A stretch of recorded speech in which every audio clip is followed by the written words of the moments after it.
People want the silver bullet, James, and the silver bullet in business is 100 ideas that add 1%.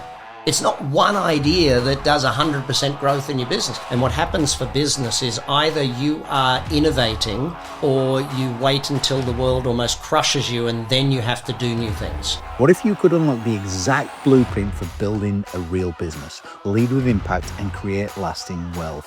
Well, today's guest is Brad Sugars, founder of the business coaching industry, the world's #1 business coach and a global authority on personal growth, business mastery and wealth creation.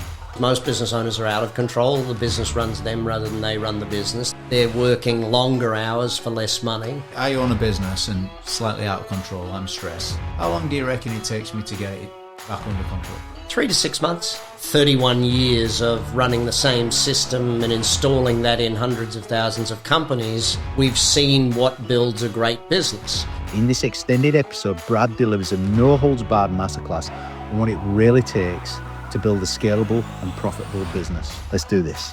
These are the things that are very important for us to understand. You're going to have an exit from your business. The question is it in a pine box or is it with a lot of cash? There is a better way for your business. It doesn't need to be hard. It doesn't need to be tough. It can actually be simple.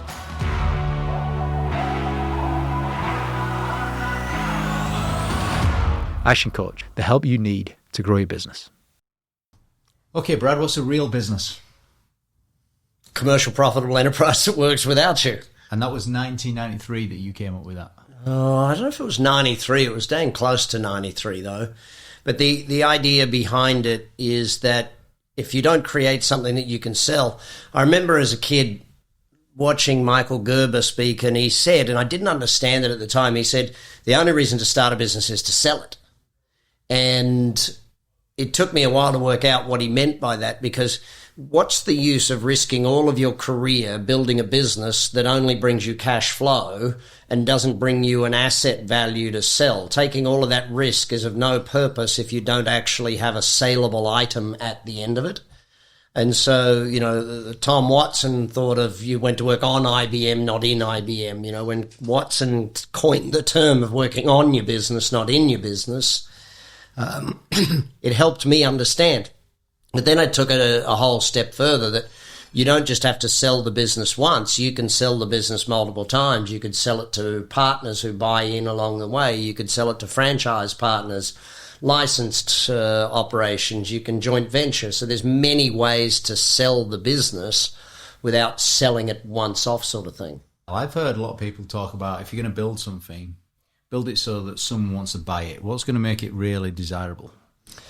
Well, you've got to look at all of the reasons why buyers buy companies. So you go to, one reason is the product, right? They might want to add your product or service line to their existing business. So the highest paid buyers are either mostly strategic buyers. So you're looking at financial buyers and strategic buyers. A financial buyer is like a venture capital fund or a home office or someone that wants to buy a hedge fund that's looking to buy something to add an asset to their portfolio for the return on investment type thing. A strategic buyer will often pay more because a strategic buyer has a reason to buy it over and above the financials, adding the product, adding a territory. Like they might be a business that operates in Japan and they want to open in Australia, or they might be in the north of the UK and they want to open in the south. So they buy a territory or a business rather than having to buy customers. And to explain that, buying customers one at a time through marketing channels costs a lot. Buying a business that already has 1,000 customers will be less cost in most cases than buying single customers. Like if I had to do marketing to get 1,000 customers, it would probably cost me more than buying a company that already had 1,000 customers.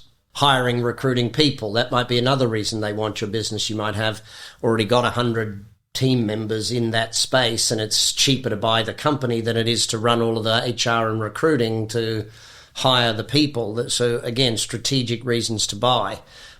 It might be that they want to buy your customer base. They might have a product or service. For example, I've now sold out. I had a commercial cleaning business in Australia, and there's a Japanese coffee company that came to buy our business because it was cheaper to get customers to buy their coffee by having an office cleaning business than it was to go and do the marketing to get people to buy their coffee. So you've got to look at all of the strategic reasons for buying, and then I think you start to work out where there's real value. So if someone is going to sell a business, we generally suggest 3 years prior they start the process of selling the business, and especially the bigger businesses. A smaller business, you could probably move it on in 12 months or so because you're selling to a single individual, whereas a bigger business, you're selling to an investor or a strategic buyer. You want about a 3-year prep time to do that, so you're starting to get everything ready, which also means identifying the buyers. Or the potential buyers, or the group of potential buyers. Are we going to sell based on our product, or are we going to sell based on our cash flows? There's a lot of reasons. Is that a shock to people when you say 3 years? No, I think most people that have built a larger company understand that if they want to get full value for the work that they've done, it's going to take time. Your system that you've built that builds businesses like this, because you do talk about two things, fixing and building, can you do it in 3 years? Absolutely. Installing the ABOS system and for people, the ActionCOACH business operating system. So our business operating system, our recipe for running a business, essentially, we've 31 years of running the same system and installing that in hundreds of thousands of companies. We've seen what builds a great business. It could take 6 months to install ABOS, depending upon where you're at, because you might already have a lot of the things. Now, there's 3,500 strategies within ABOS. So just if you look at one of the base areas of mastery in time, there's 100-odd strategy cards for the time getting more productivity, because productivity leads to profitability. So why do we want to start there in mastery? Well, if you look at the 100 cards, you might already have 10 of the things already done, and you might only need 10 more.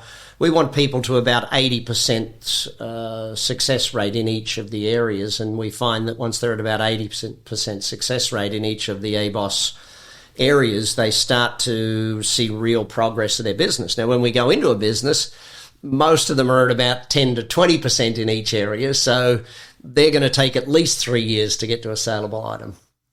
Let's dip into the ABOS then. Mm-hmm. Let's do more than dip into it. Let's have a real look around this, because there's 6 levels in ABOS. Mm-hmm. Now, the first 3 levels, your system has got management. There's a huge part of the first 3 levels. What is management?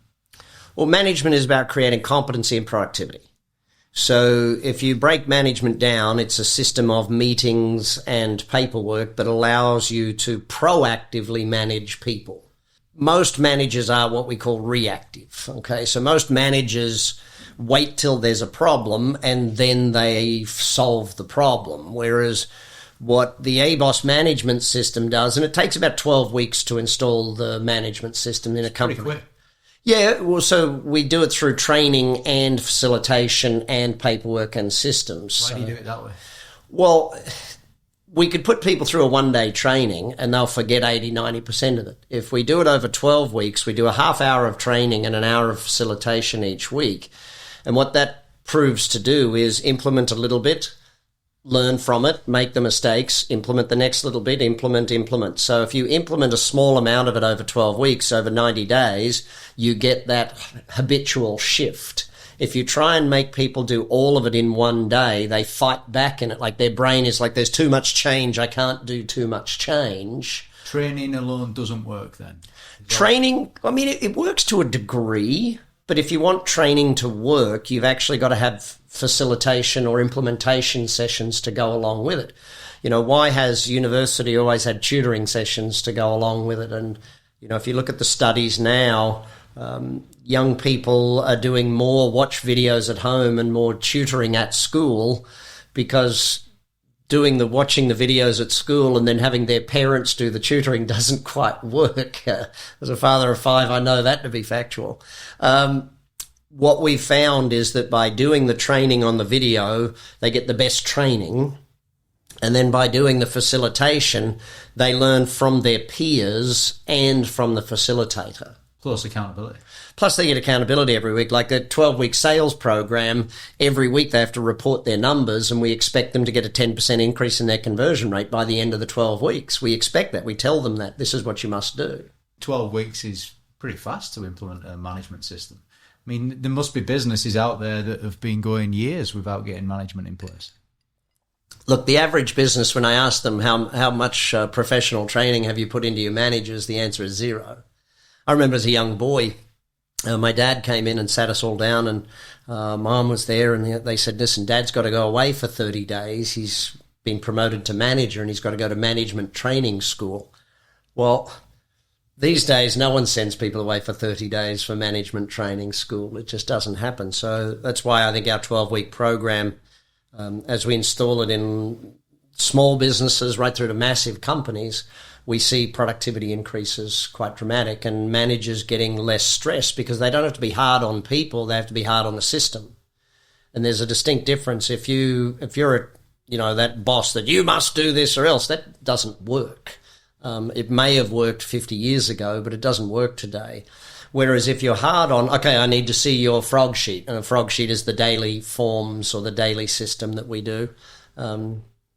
If someone is a client of ActionCOACH, the ABOS system is installed on our software, so they will actually do their frogs, and Lions is the weekly meeting. Lion stands for last week issues, opportunities next week. So they'll actually do that in the technology platform. Work hard on the system so you don't have to work hard on the people. Now, within the base layer, of course, as management with all first 3 layers of your system, it's about getting control. Is that right?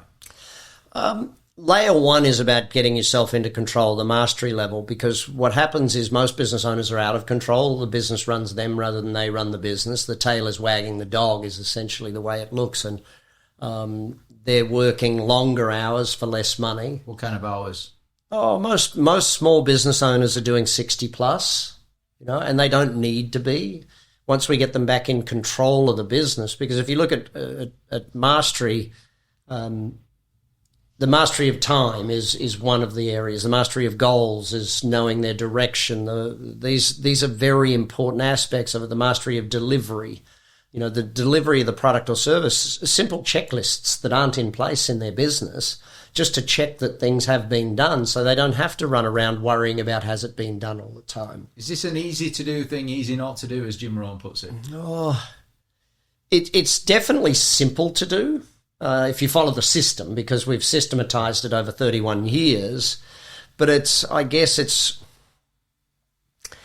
work, like anything. So but what work would you rather do? Proactive work that lasts a lifetime, or reactive work that you have to do again next week? Yeah, like you've got me on that, and you've got all of the listeners on that as well. Now, but let's say I own a business and it's slightly out of control. I'm stressed, like you said. How long do you reckon it takes me to get it back under control? 3 to 6 months. 3 to 6 months. It's going to take some hard work, depending upon how badly you've messed it up, James. I mean, if you've trained your customers to do things badly, like if you've trained your customers that it's okay to pay late, if you've trained your customers that it's okay to call you 24 hours a day, 7 days a week, it takes a little bit of work to retrain your customers. If you've trained your staff that turning up late is okay, if you've trained your staff to be D-grade staff and your customers to be D-grade customers, then it might take a little longer. You're making it sound like it's all my fault, Brad. I've trained the customers and... Well, you do. You train your customers. McDonald's trained us very well. If you look at McDonald's, this is a prime example that everyone will relate to. They used to train us to buy the fries with the simple question, would you like fries with that? Now they've trained us to buy the meal deal. Now they've trained us to order off of punching in on a TV screen rather than even talking to a human. You watch how well trained you become. Amazon has trained the world to expect 2-day delivery. They've trained the world to expect two button presses to buy something. So Google's trained us to expect data instantaneously. ChatGPT has trained us to not even have to do the thinking for ourselves. Okay, so 3 to 6 months, we can get the business under control, depending on how out of control it is. Look, I mean, it is stress for business owners. I mean, I want to acknowledge that. Well, running a business is one of the hardest jobs in the world. It's also one of the loneliest jobs in the world. who does a business owner go to talk to? And that's why a big part of what we do at Action Coach and a big part of ABOS is community. We bring business owners together. We bring executives together. We bring salespeople together to learn from and with each other, but to also know that you're not going through this alone. You know, when I sit down with business owners and I explain to them, you know, at some point you may have fallen to the level of just pay the bills, where your goal is to just make wages, to pay the bills. If you've fallen to that level, know that you are in the same place as the vast majority of us got to before we made a change. This episode is sponsored by ClickFunnels. You're only one funnel away from impacting millions. Head over to clickfunnels.com/bizx for more information. Now back to the podcast. Earlier on, you mentioned Tom Watson. He coined the phrase on versus in. Is this part of the solution to getting control of the business? Well, working on your business assumes that you become a business owner, not just a technician within the business. What is working on the business? So, well, installing ABOS system is working on the business, like building the systems that run the business. Because when you go to sell the business, they're going to look at the systems that you have to run the business. Is the business based on a single human? Is the business based on a single customer? The rule of one kills a lot of business sales, because you've got one marketing channel or one salesperson or one main product or one main customer, or you're only in one town. You know, those sorts of things are killers to the value of the sale. But when we look at building a business that works, and the reason, the definition says commercial profitable enterprise that works without you. The biggest killer of most sales is that the business is dependent upon the owner. And so what we're trying to do is remove owner dependency. We're building a team of people, a management team, a team of employees that run the business. The owner builds the people build the business. And ABOS, the system, runs the business, sort of thing. So the people run the systems run the business. When Tom Watson said he went to work on IBM, not in IBM, he went to work on creating a business that he could sell. So, for example, James, this microphone that I'm sitting in front of, if I'd made half of the microphone and hadn't finished it, how much could I sell it for? Not much at all, okay? Whereas if I finish the business, and by finished, I mean it runs without the owner. It's capable of running and growing without the owner. If the owner is on vacation, it's still growing. If the owner is playing golf or out with watching their kids' football game, the business is still running, still growing. Most business owners trap themselves in their own business. They build something around themselves and it ends up killing them. You know, I'll be very blunt. You're going to have an exit from your business. The question is it in a pine box or is it with a lot of cash? You know, either the business will die or the owner will die, and that's the most blunt I can be to people, to wake people up, James, to the fact that you need to plan for an exit. Now, you might not want to sell right now, but you need to build something that you can sell should anything go wrong. Like for me, 10 years into building Action Coach, my daughter was born. I was just burnt out. I didn't want to run it anymore. And thank God I'd built systems and built people and built products and built reputation and built all of these things. I could hand it over to my CEO and just step back. I spent 4 years being a dad, running a charity, and was basically retired. It wasn't until after 4 years when my daughter started at preschool and I had some time on my hands and I realized my best friends were the Wiggles and Dora the Explorer, that I thought, hang on, I got to get back to work because this is killing me. You know, being retired was killing me as much or more than business. But I'd built it so that when I did get to a point of being burnt out, I didn't kill the business. I got out of the way of the business. You make me think two things, actually, Brad. Number one, you've got to commit to finishing the business. You have to. And number two, options. It's going to give you options in the future. Yeah. Well, you don't aim for... Look, why, when I introduce myself to people, they ask me, you know, what do you do? I can say I'm a business coach, I'm a business trainer. I don't. I say, you know, when people start their own business, they go into it for freedom of time, freedom of money, boss freedom. Well, 2-3 years down the road, when that doesn't happen, I fix that problem. because I fixed the problem of not getting the freedom that they went into business for in the first place. You don't start your own business with a goal of being tied to it 24 hours a day, 7 days a week. You start the business with a goal of financial freedom, time freedom, and boss freedom in most cases. You want to build cash flow, but you also recognize you want to build wealth. You know, if you just wanted to build cash flow, you'd work for someone else because there's no stress and risk factors at the level. If you wanted to build your own business, then you want to build wealth as well. And so you're building an asset, not just a thing. Like when someone joins ActionCOACH, James, you know, we're a partnership business. We're a franchise partnership business. They buy their territory, so that asset they own forever. The land is there. Like when you buy a house, right? You buy a house, you own the land. Even if the house burns down, you still own the land, right? So when someone buys our franchise or invests in becoming a partner with us, they own the land. The cash flow that they build gives them their ROI. Now, that land will continue to go up in value. Now, if they build the business better and better, then the land goes up massively in value, like building a house sort of thing. If you build a high-rise rather than a house, it's the same land. You make a lot more wealth from it. So I think going into business, freedom is what people are after. And unfortunately, for most of them, they never learn how to do that. They learn how to just work harder. They were trained how to be a good employee. They're still a good employee in their own business. We want to teach them to become a business owner. That's why the business operating system puts them in charge of the business, gives them control over the operation.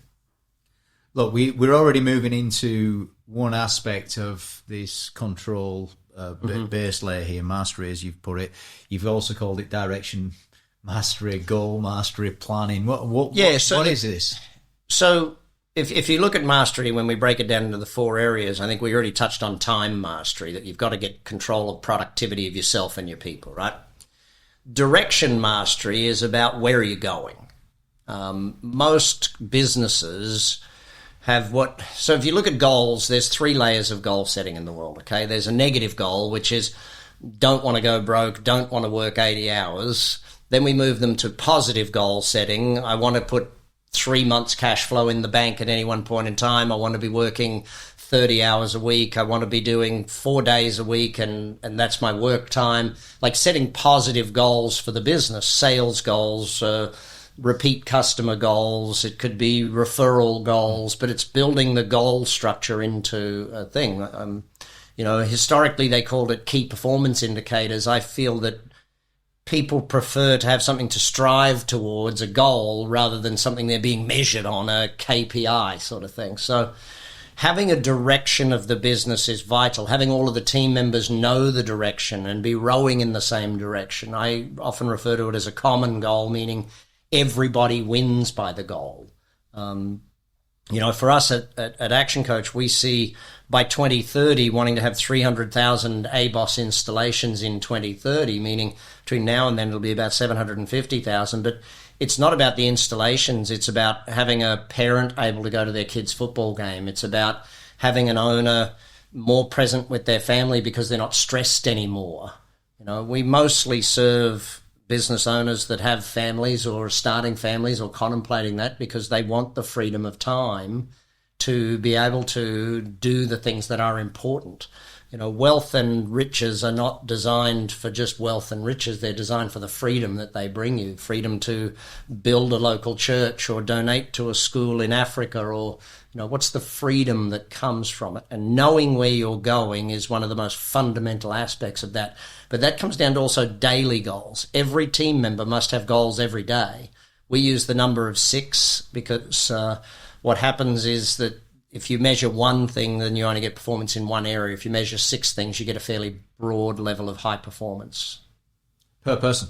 Per person, per division, per company. Look, there's three levels there of goals that you've... Oh, yeah, I didn't touch on the third one. So a negative away from goal, a positive or towards goal, and then finally there's a legacy goal. We believe that business owners should live their legacy, not leave a legacy. You need to build people.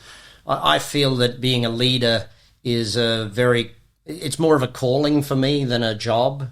I believe my job as a leader is to build great people around me, to build everyone up. I want people, even who worked with me 20, 30 years ago, to come back and go, working with you changed my life. Okay, so we've talked a lot about goals there. What role does planning have? Because when we speak to a lot of business owners, they say, yeah, I've got a plan. And we say, show us a plan. And the plan's kind of in the plan is in their head, or it's a one-page, very common 3-page document type thing. Look, most people don't know how to plan, though, James. This is the challenge. We're expecting them to do things that they've never been taught how to do. So we start with daily planning. Okay, and once we've got people good at daily planning, then we move to weekly planning. Once we've got them good at weekly, then we move to quarterly, not monthly, because in business, a monthly plan is really irrelevant in most cases. You want about a 3-month plan, a 90-day plan. What that brings to someone is enough longevity to get major projects done, but not too far out that we can't see it, and not too far out that market shifts and market changes will mean the plan is irrelevant, sort of thing. But then once they're good at quarterly, we get them good at annual, and once they're good at annual, we start on a 3 to 5 strategic plan of finishing the business. I still believe that, and we do this when we start with clients in their alignment of every new customer at ActionCOACH. One of the big first things in ABOS is let's set 2 dates. Number 1 date, by what date do you want to finish the business? And that's generally 3 to 7 years out, sort of thing. That meaning the business runs without you. And the second one is by what date you want to be off the tools. Now, whether you're an accountant doing accounting work for your customers, or whether you're a hairdresser cutting hair, or whether you're a carpenter still swinging the hammer and cutting and using the saw, we want to set a date by which you can get off the daily grind into the running of the business, working on it rather than in it, managing it, leading it, sort of thing. And then second of all, we want a date by which you've actually got an asset. You've got something that, should you choose to, you can sell it. Now, that being said, I personally am a great example of loving a part of my business that I want to keep doing. I love the teaching. I love it. I enjoy it. I enjoy getting on stage. I enjoy traveling the world and doing speeches and things, and that to me is exciting. I enjoy writing the books and creationary. So I've built a business that runs without me, but I get to do the part I enjoy. I don't do the legals. I don't do the accounting. I don't do the CEO and the HR and I don't do all the bits I don't like. I just do the bit I do like. But it's also I do the bit that I'll say it, a bloody genius at. I'm really good at finding complex things and turning it into simple algorithms. In the days of AI, the data is the algorithm. And so, like, even for us, our AI system is so vast and so brilliant because it's proactive coaching, but also because it's got 31 years of data behind it that makes the AI algorithm very, very strong. Okay, I'm going to mention a couple of bits here. There's a bit of a blinding flash of the obvious in there. Quite empowering, actually, for the listeners, might I say. Set 2 dates. Number 1, when you're going to finish it. Kind of everyone was predicting that, but no one was predicting that second date.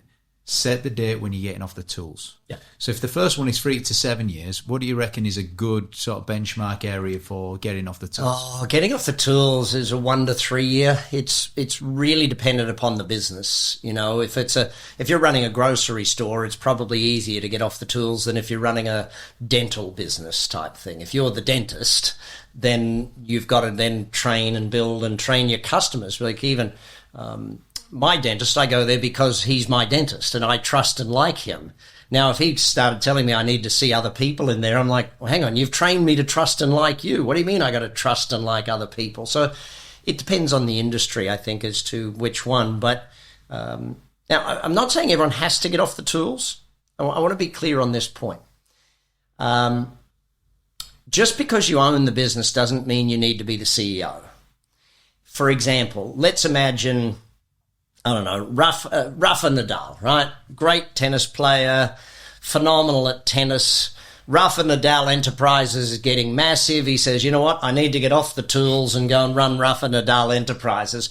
Let me employ someone to play the tennis and I'll go and do that. If you're an absolute genius at something, and that's why the business is successful, then hire a CEO to run the business. Hire a professional to run the business, and you keep doing that thing that you're an artist at or a genius at or one of the top 1% in the world. So a good buddy of mine, Peter Lick, is a photographer, and he does some of the most amazing landscape photography in the world. brilliant genius. And years ago, I sat with him and he was CEO of the business. And I said, Pete, your biggest problem is that you're the CEO. Hire a professional CEO and go take photos, dude. You're the best at taking photos, but you're in this office all the time. No one's taking great photos. How are you building the business? So sometimes you're better off to not be the CEO if you're a genius at the thing. Right. The listeners, they've got two questions here. Number one is, what constitutes being on the tools? You know, so that they can start. What does that mean? Well, let's use the word leverage to define that. There's three types of work in business. There's employee work, manager work, and owner work.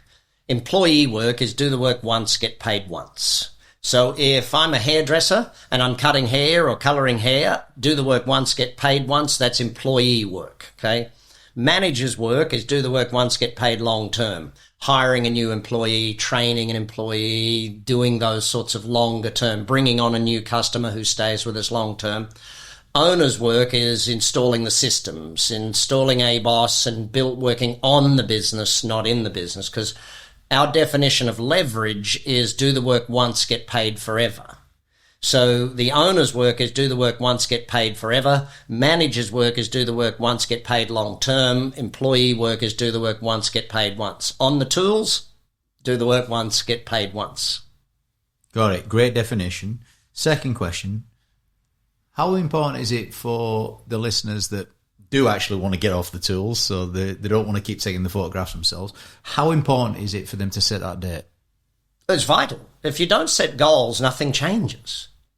The moment we set a goal, our whole world shifts. Now, I want to go back to another formula because, you know, for me, everything's formulaic, methodologies.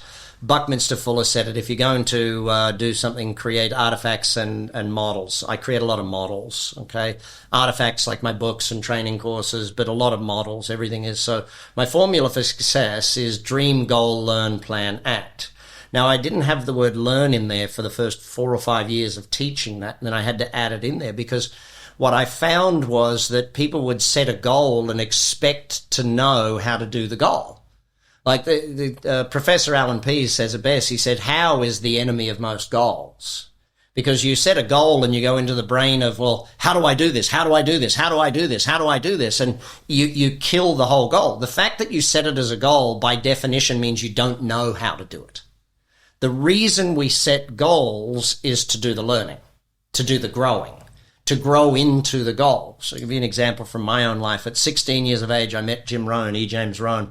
And I set a goal of financially retiring at age 25. Everyone said, can't possibly happen. People actually sat me down and told me why it can't happen and how it won't happen. And the reality of it is the 16-year-old version of me couldn't do that. What they didn't acknowledge and what they didn't understand is I was willing to give myself the time and energy to learn, to study, to read, to get mentors and coaches. And so I became the person that made that goal a reality. We have to grow into our goals. So we set the goal of getting off the tools so that we then say, okay, well, what have I got to learn? What systems do I have to put in place? Where do I have to study? What coaching do I need? Who do I need to get around? Because if other business owners have done it, then you can do it too. You know, in our membership programs, James, there's a reason we have solopreneurs all together, we have small business owners all together, and we have mid-sized business owners together and executives all together. We put them together because they're going through the same learning process. Solopreneurs are learning how to go from themselves to trusting an employee, to growing enough to let go and let someone else do it sort of thing. They're learning that. And small business owners are learning how to become managers and leaders and actually build people so that the people build the business. So all of these different aspects. Do you have to set the goal? No, you don't have to set the goal. But if you want to get your business to run without you at some point, the first thing you have to do is get off the tools or have the ability to get off the tools. Is learning the epicenter of, and that's not a leading question, by the way, feel free to correct it. Is it the epicenter of personal development? Learning is a part of personal development. Because learning doesn't bring wisdom. Action is the most important part of personal development, doing things. There's a lot of people that have read a lot of books and never done anything, and therefore they don't have any wisdom. People say knowledge is power, and I disagree. I believe that wisdom is power because wisdom is knowledge applied. You've learned how it works, how it doesn't work sort of thing. And I've written, every one of my books I've ever written is based on what I do, not based on a theoretical ideal. It's, okay, I wrote a book on marketing because that's what we're doing in marketing right now. Why do I have ownership shares in 2 marketing agencies? Because I want to learn all of this stuff. I want to grow. But when you talk about personal growth, the second word is the most important, growth. You ever been back to a group that you went to like high school or college with and they said, wow, you've changed. And you go, wow, you haven't. It's like we're supposed to grow. We're supposed to change. We have to grow into becoming a great business owner. Then we grow into an investor and then we grow into an entrepreneur. It's like our growth factors. We start out as your entrepreneurial journey, whether people realize it or not, started out in school. As a student, you started your entrepreneurial journey. What did they teach you? They teach a student is an apprentice employee, right? What is an employee? An employee is an apprentice self-employed person. The challenge before most people go into their own business is that they don't do enough apprenticeships. So they haven't done a sales apprenticeship and a marketing apprenticeship and a finance apprenticeship. All they've ever done is an engineering apprenticeship or a hairdressing apprenticeship or a carpentry. Like, people say, I've got 20 years business experience. Oh, really? You've done 20 different things? No, I've done the same thing for 20 years. Well, that's not 20 years experience. That's 1 year's experience done 20 times. So you might become a master in that one field, but a business owner is more of a generalist. A business owner knows enough about sales to be able to hire great salespeople. Like, let's imagine, James, I wanted to hire a marketing manager and I knew nothing about marketing. I'm not going to hire a good marketing manager. I don't even know what questions to ask. If I'm going to go and hire a recruiting agency to do my recruiting, I've got to study 6 books on recruiting to even know what should I ask them. This is the craziness of, I'll put it even more blunt. Your business will grow to your level of incompetence. The moment you stop learning, your business stops growing. Your dad give you that feedback once, didn't he? My dad gave me a lot of very blunt feedback over my lifetime. I went to him when I was about 21 and I was complaining about can't get good people and all of that sort of stuff. But what Dad said to me when I complained about can't get good people, he looked me dead in the eye and he said, Brad, you get the people you deserve. You're an average manager running an average company. Highest caliber a person wants to work for you is average. And he was dead on right. Until I became a good manager, I couldn't get good people. Until I became a great leader, I couldn't get great people. Until I built a great company with an amazing mission. Like when you look today, James, of our mission of installing ABOS in hundreds of thousands of businesses around the world, saving business owners, our customers are part of the mission. They don't come and become a customer at Action Coach. They join the mission. They join the movement. They want to help. We've got, like, for instance, just a week ago, a carpenter. He joined our organization and within a week he brought 10 other business people in with him because he's like, all my buddies that I work with on job sites are all going through the same thing. He bought plumbers, he bought locksmiths, electricians. He goes, every one of us needs to do this because it's a movement. Business owners helping business owners is really important to me. It's at the core of what we do. Every business owner needs to have a peer group, a group that they're working with and helping each other and growing together. And that's why I think it's really vital for us to recognize that building people is what we do. Yes, we install the ABOS system, but mostly what we do is build great business people. Okay, so control the time, control customer service, control the finances. Which one do you want to go with first? Let's do finances. That's what kills companies. Why did you choose that then? Because it kills them? If you're not in charge of your finances, then your business can't perform. You've got to run your business on between 30 and 50% of your income. You've got to have 20% of your income going into a profit account approximately. There has to be profit. The measure of a performing business is profit. There is no other measure that matters. People talk about their mission. And yes, mission is vital in business. Yes, people and employee engagement is vital. If I'm the CEO of a business, I'm in charge of 4 things. Firstly, numbers.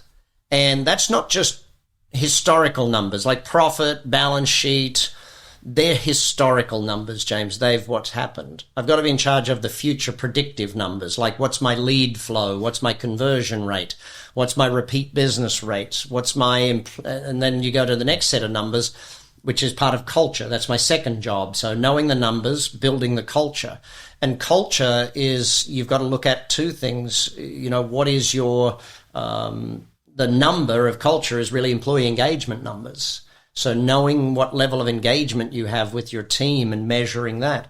Then you've got your third job is customers, okay? That as a CEO, you've got to be spending 25% of your time out with customers, meeting customers, talking to customers, finding out from customers. And you can do that in online forums. You can go and visit job sites. You can go to your stores, but you've got to be at the coalface a percentage of the time to be able to do it. And then what's your score there? Net promoter score.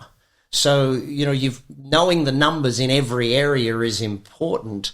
And then my fourth job is recruiting as a CEO. So recruiting great team members out there in the world. I remember one of my businesses, which I've sold now, was a restaurant. And my partner in the business said to me, Brad, we need a new director of wine. And so I just happened to be at a restaurant a few weeks later, and I met this young lady who was just an amazing som and had built this phenomenal wine program, but they just didn't have much wine. And I was chatting with her about it, and eventually recruited her to come and run our wine program, and she tripled our wine profitability, because she was just so good at it. So yeah, they're my four jobs as a CEO, and finance and numbers is number one. And I think a lot of people, they just trust their CFO with it. If you're the CEO, you need to sit with your CFO on a very regular basis and go through the numbers and ask the questions. I remember when I interviewed Lord Sugar, and their start of every single board meeting is going through the numbers. And I've never done anything different. Every time, start with the numbers, go through the numbers. And even if the numbers are phenomenal, okay, why did we predict we were going to do less than that? Why were the numbers different to what we predicted, type thing? And if the numbers are worse, well, what did we miss? What did we not do? All of those sorts of things. But coaching starts with numbers. The language of business is numbers. Some of the listeners might not label themselves as CEO. They might label themselves as, I don't know, owner, MD, we mean the general manager, boss. It doesn't matter what you call it. I use the term CEO, and it's interchangeable with all the others. But there's a big difference between being an owner and a CEO, James. If you're the owner and the CEO, you're probably doing a bad job at both of them. Meaning this: companies I own a share of, or I'm the owner of, my CEOs work harder than if I didn't own a share. Why? I'll go back to my early days as in business. I was the CEO and the owner of the business, and I was very good at lying to myself, and most business owners are. It was like, oh, boss, how did you, I would go home and report to the owner as CEO. Well, I did really great today, Mr. Owner. Yes, you did, Mr. CEO. You're phenomenal. Like the advantage of a big business over a small business is a set of directors or a board of directors and shareholders who demand growth. That's why a lot of people come to us at ActionCOACH, is for the accountability.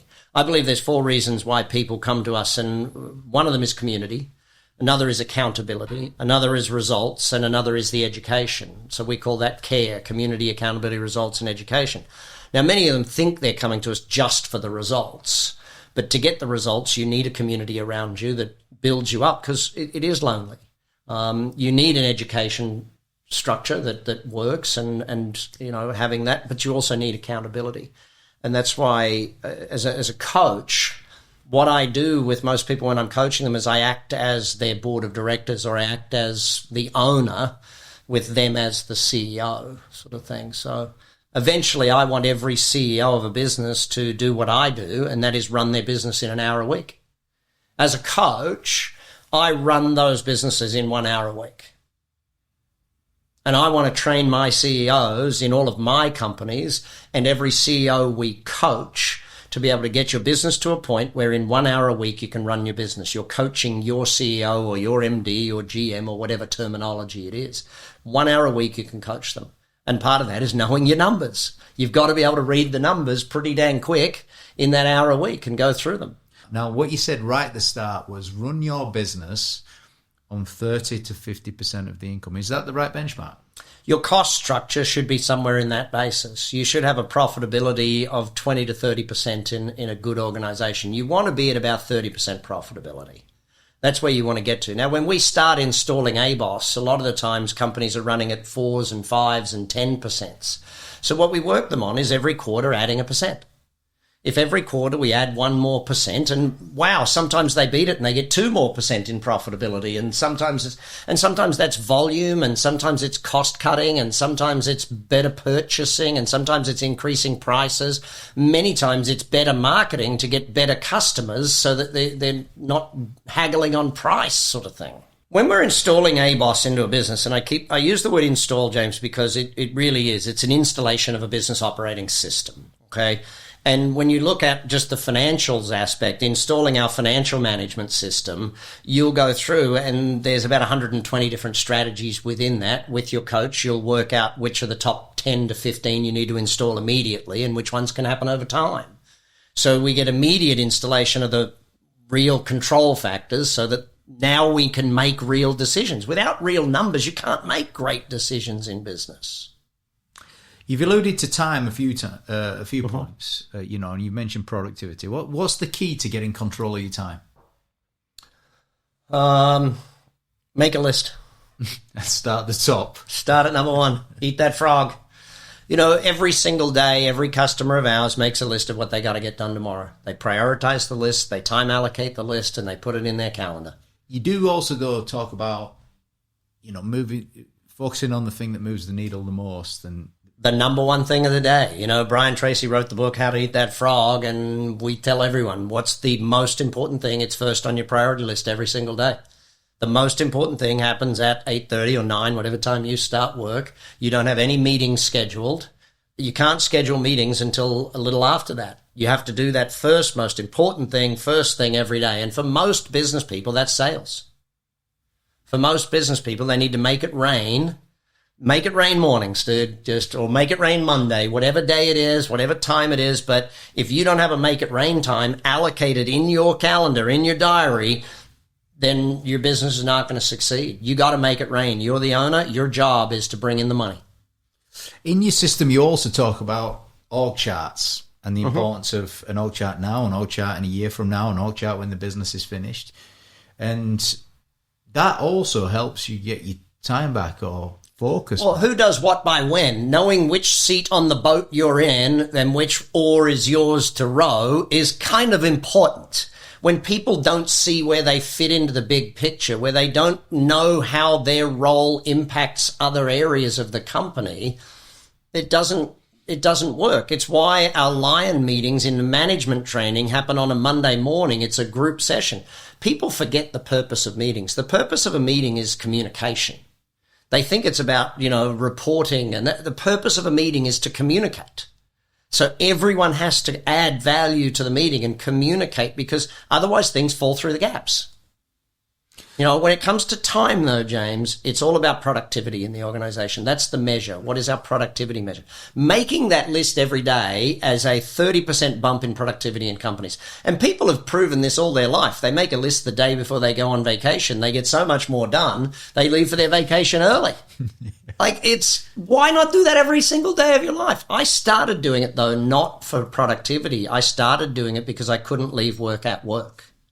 I would go home and I'd be thinking about work all day. So I just started writing my list of what I needed to do the next day just to get it out of my head, so that in that drive home, I could switch off and become a dad and become a husband. So when I walked in the door, I saw it growing up, and my dad was a different generation, but he would come home from work. He would go into the formal lounge with his newspaper and his couple of beers, and he would sit in there, and Mum would tell us boys, do not talk to your dad till he comes out of there. And he would come out of there from dinner, and then after dinner, we'd go and play cricket or do something with Dad, but he needed that shut-off time. Well, I didn't want to be that dad. I wanted to walk in the door and pick up my kids and hug my wife and be ready. So I started doing that. And then I noticed the productivity increases, and I went, holy heck, I got to get everyone doing this. And so everyone started doing it, and we all got better performance. So pretty simple, isn't it? You would think it's simple, but my God, our brains are great at complicating things, James. We're very good at complicating things. Plan tomorrow today. Yeah. Talk to me about getting control of customer experience. So delivery mastery and mastering the product or service delivery it starts basically with checklists, okay? Most companies, if a business owner says to me, I've got my team's performance is up and down, I've got great days and bad days, well, show me the checklist they have to follow. And what's their answer? Well, we don't have checklists. So what's the one business in the world where you want to control the customer experience perfectly? The airlines. We're sitting here at Farnborough. There's the airport right there. What do we want? We want that plane to take off and land perfectly. What percentage of the time? 100. Correct. So what do pilots have every single flight? They have a flight plan. They have a pre-flight checklist. They have a checklist. They walk around the plane, fill in the checklist. They get on the thing. They follow the checklist. The co-pilot's job is to ask the pilot to run through the checklist. There's checklists to make certain that everything happens to perfection. Now, when things go wrong, that's when training kicks in. Systems, Mike Bash taught me this. He was one of the founding vice presidents of Federal Express. He said, systematize the 80%. 80% of things are routine. 20% of things you train people for. So yes, on a flight, 80% of the time, it's going to go perfectly. There's it's a computer run. It's all of that sort of thing. 20% of the time, you need a genius sitting at the wheel to be able to do that stuff. So it's 80% of tasks in business are routine, James. They're done every day. They're done every hour. They're done every week, every month. And once you get it that those things need to be systematized, and whether that's a checklist or a video or photographs, like in our restaurant, we have a photograph above the stations in the kitchen that show this is what this should look like when it's clean, and this is what this should look like when it's prepped and ready for the day. It's a simple system, but it's making sure that there is consistency of delivery. We don't want, because you want referrals, you better have consistency of delivery. If you give me good service one time, bad service the next, I can't refer you because I don't know if if my friends or colleagues are going to get the good or the bad service time. Consistency of delivery is more important than amazing delivery. What about customer feedback? What role does this play in customer experience? You want as much customer feedback as you can possibly get. You want all of the negative feedback you can possibly get. Is that the key to controlling complaints? You want as many complaints as you can get, because then you fix it, so you never get that complaint again. There's a difference, though, between going and asking for them and receiving them. Yeah, if you're reactive with customer service, you will get complaints online. They won't actually come to you with the problem. How many times, James, have you eaten at a restaurant and they came to you at the end and there was 4 or 5 things went wrong, and they came to you at the end and said, how was it? And you said, oh, great, thanks. Especially you British, you're going to definitely not tell anyone that they've done anything wrong. If you came to them and said, hey, if there was one thing we could have done better tonight for you, what would that have been? All of a sudden now you're enlisting the assistance of your customer to make your business better. It's really crucial how you ask that question. Having the question and how you ask it, though. Oh, yeah, you've got to have built relationship and rapport with the customer. You don't want your waiter going over to the customer and the waiter's been ignoring them all night, and then they go over and ask if there's one thing we could have done better. Well, you could have showed up, It's like people aren't going to be obvious with you if you haven't taken care of But let's go back to your original point. Train the people for that dealing and engaging with people. But then the systemize the routine, if you like, is the question that you ask. Uh-huh. Yeah, I got one of my buddies who runs one of the biggest restaurant nightclub groups in the world, and they train every employee with an inch of their life. Even employees who've been waiters at restaurants or bartenders for 20 years, when they come to them, they retrain them all. Here's how we say things here. Here's how we do this here. Building consistency in the systems is one thing, but you've got to build consistency in the soft systems. How do you answer the phone? How do you greet a customer? If you walk into a retail store and they ask, hi, can I help you? You know they've done no training in that retail store. They don't value their people enough to train them. They don't invest in the humans that are in their organization. One of the biggest reasons people stay in companies is how much they're learning. I have a young intern in my office in Las Vegas, and he decided to step backwards in his career to take an internship with us for one reason. He said, I'm going to learn more here and set my career up for the rest of my life. If young people only understood your first job should be, your first 3 jobs technically should be jobs where you have a great mentor or a great ability to learn. If you can learn in your first 3 jobs, then your career is set. But they go and get a job based on how much they're going to make. No. Your job is about how much you can learn. Set yourself up.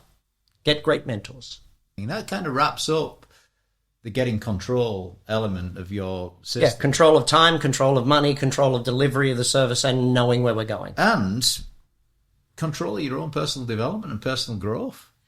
Yeah, that one comes right through the whole thing. I think that, we teach it that there's 6 steps to ABOS, to growing the business, to installing that system, but there's also 6 levels of your personal growth. And in the beginning, you've got to grow from being self-employed to a manager. You've got to grow from a manager to an owner, from an owner to an investor, from an investor to an entrepreneur. You've got to go through those scales. So, and a lot of them, there's emotional growth, there's knowledge growth, skills growth. The next level that you talk about is getting profitable. Yeah.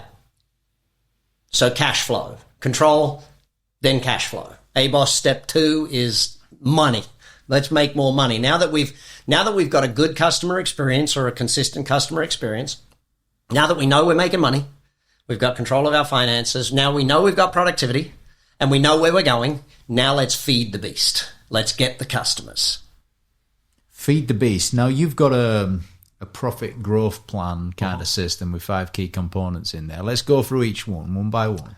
Leads by conversion equals customers. So there's the first 2, leads and conversion. Customers by number of transactions and average sale equals revenues or turnover sales. So there's your next 2. And then finally, sales multiplied by margins equals profitability. So your 5 areas, and let me take a quick step back. People come to us and they ask for help with 3 things: number of customers, total sales, and profitability. The problem is those things, if you look at the formula, and hopefully we can put in the show notes here this formula or a link to the actual formula, the formula says those 3 things are the equals. They're the end result of 5 things. The 5 most important factors in marketing are leads, conversion, number of transactions, which is repeat business, average sale, and margins. Now, if you go into our system, within ABOS, there's more than 80 strategies you can install for leads. There's more than 80 strategies for conversion rate. There's more than 70 for repeat business, more than 60 for average sale, and more than 60 for profitability. So when someone comes to us, the first thing we do is start testing and measuring, start to know their existing numbers. From there, we go and work out what do we need to install in these different areas. We would generally start with margins and average sale and conversion rate. We don't usually go to lead generation first, because what's the use of getting more leads if your conversion is average, if your average sale is low, and your margins are not there? Is there a trap there? Because a lot of people want to go more leads. Oh, first thing they do when they go to marketing is they go to a marketing agency and say, I need more leads. Well, what's your conversion rate? Oh, I don't know. Okay, then let's work on your conversion rate first. That's not obvious. To go down that route. Yeah. Because if I'm a business owner, it's easy to say we just need more leads, rather than going and looking at that number. Vanity metrics. Right. Lead flow is a vanity metric. Average sale is a profitability metric. If I can get 10% more money out of every single customer that comes through that door and makes a purchase, I've just increased my revenues by 10%. If my margins, if I can start selling products or services that have a higher margin, my bottom line just went up. If I can get 10% more margin in every sale, I don't make any more sales. All I do is sell things with more margin in it than there was before, more profit in it than there was before. I change someone's mind from buying that brand to that brand, because that brand I get 10% more profitability in it. Boom, I've just added 10% to my profit. No, I haven't added 10% to my profit. Because if I've increased my margin by 10%, I've probably doubled or tripled my actual bottom line leftover money in the bank. These are the things that are very important for us to understand, that 10% increase in average sale probably doubles or triples the profit from the sale. It still cost me the same marketing to get the sale. It still cost me the same wages to get the sale. If I got a 10% boom, my bottom line increase is massive. My conversion rate, if I'm already getting 10 customers calling my business a day, or 10 customers messaging me, or 10 people giving me their name and email on my website, right? If I can improve my conversion rate by 10% better, my marketing costs just plummeted per customer. My cost of buying a new customer went down dramatically, not by doing better marketing, not by anything, just by the fact that instead of getting 2 out of 10 to purchase, I got 3 out of 10 to purchase. I just halved my marketing cost. Profits go through the roof when we fix those 3. And they're the easiest. They're the easiest. Lead generation is possibly the hardest of the 5. What's standing out for me is a few things. One is pay attention to this system, if you like, the 5 areas, the things to move, and have a plan for it. So, I mean, you said you've got 80 strategies at each one of those. I don't need to implement 80 strategies, though, sure. No, you'll probably implement somewhere between 5 and 10. On each one? On each of the 5. So somewhere between 25 and 50 strategies. And this is why you call it the profit growth plan, because there's 25 to 50 strategies that are being worked. And if each one of them adds 1 or 2%, you've just done 100%. You're good at that, aren't you, about giving direction? You said each quote 1%. You said set a goal for getting off the tools. People want the silver bullet, James. And the silver bullet in business is 100 ideas that add 1%. It's not one idea that does 100% growth in your business. People put their they'll go and build a new website and think, this will be the thing. This is it. It's going to solve all of our worries. And no, it's not. Does your website have 100 different ways for a prospect to say, I'm interested? Does it have 100 offers for your prospect to say, I'm raising my hand. I want some more information. You know, marketing is a love of mine, James. I absolutely love it. And how you, just converting a prospect. I'll give you a simple example, right? Someone comes to us at ActionCOACH and expresses interest to join our coaching, or I want more information about coaching, right? They will get an immediate email back to them. They'll probably get, they probably requested an ebook, or they might have requested our 2-week starter coaching program, or they might have requested a download of an infographic, or, we've probably got 50 ebooks for free on actioncoach.com. We've got dozens of infographics that people can print and put on their wall as a reminder of the great things they can be doing. All of the ABOS system is all there, type thing, for them to print and put it on the wall, and reminder of this formula. In fact, they can go to the website and download the infographic of the 5 ways formula and stick it on their wall and remind themselves every day, I've got to be doing leads, conversion, average. Do you know what I mean? But by the way, that point is massively important in internalizing the principle. When you walk around it, when you see something every day, it kind of sinks in almost on a subliminal level. It's for goals. It's for all sorts of things. I remember before I bought my first Rolex, I had a picture of solid gold, blue-faced Submariner. It was stuck to the side of my computer screen for 3 years before I got to the point where I hit the goal that allowed me to buy it. Okay, to have the money to invest, we've got to make it. So let's go back to marketing now. Where do we start with marketing? Well, so the 5 ways that we talked about, okay? The next area you go to is repeat business. So the reason I brought up ActionCOACH when someone comes to us in marketing is that once they give us their name, there is then a 30-day email sequence. We've gone, historically marketing was a weekly thing. Well, historically it was monthly. When I first started in business, you communicated with your customers monthly. You sent a monthly newsletter. Then it went to weekly when we got email, right? And now it's daily. So a good marketer today will communicate daily with the customer. So we have the first 30 days emails mapped out. Why? You don't go to Netflix and start at season 3, episode 5. You go back and binge season 1, episode 1, because you got to learn the backstory. Well, when I join a company, if I go into their normal newsletter, I don't know all of the basics. See, for example, I ask a business owner, how many of your customers know every product that you sell? None. So when I'm talking about repeat business here, people that don't know what you do can't buy it. If your customers don't know that you offer something, they can't buy it from you. So what are your offers? What are your reasons to go back and communicate every day? I have an email sequence where literally every single day a business owner will get an email from me if they're on the ActionCOACH database, and it will talk to them about a singular problem that they could be experiencing in business and 2 or 3 solutions they can do. Now, if you're a business owner, do you want every day 2 or 3 ideas from me how to grow your business? Yes. So it's not a waste. It's not spam. It's informational. Now, at the end of it, I say, by the way, if you want more on this, please just hit reply, reach out and book a call with me or one of my team. Or read this thing, or go to this article, or do that. You know, I see that as a very big part of the repeat business. But repeat business is all about creating offers.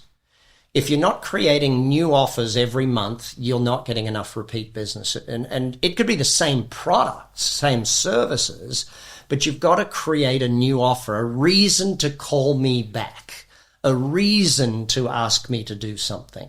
What's your reason to bring me to the next thing, to the next thing, to the next thing? A business that does not ask their customers to come back. Well, let's go back in further. A business that does not collect a customer's name, email, and cell phone number is wasting marketing money today.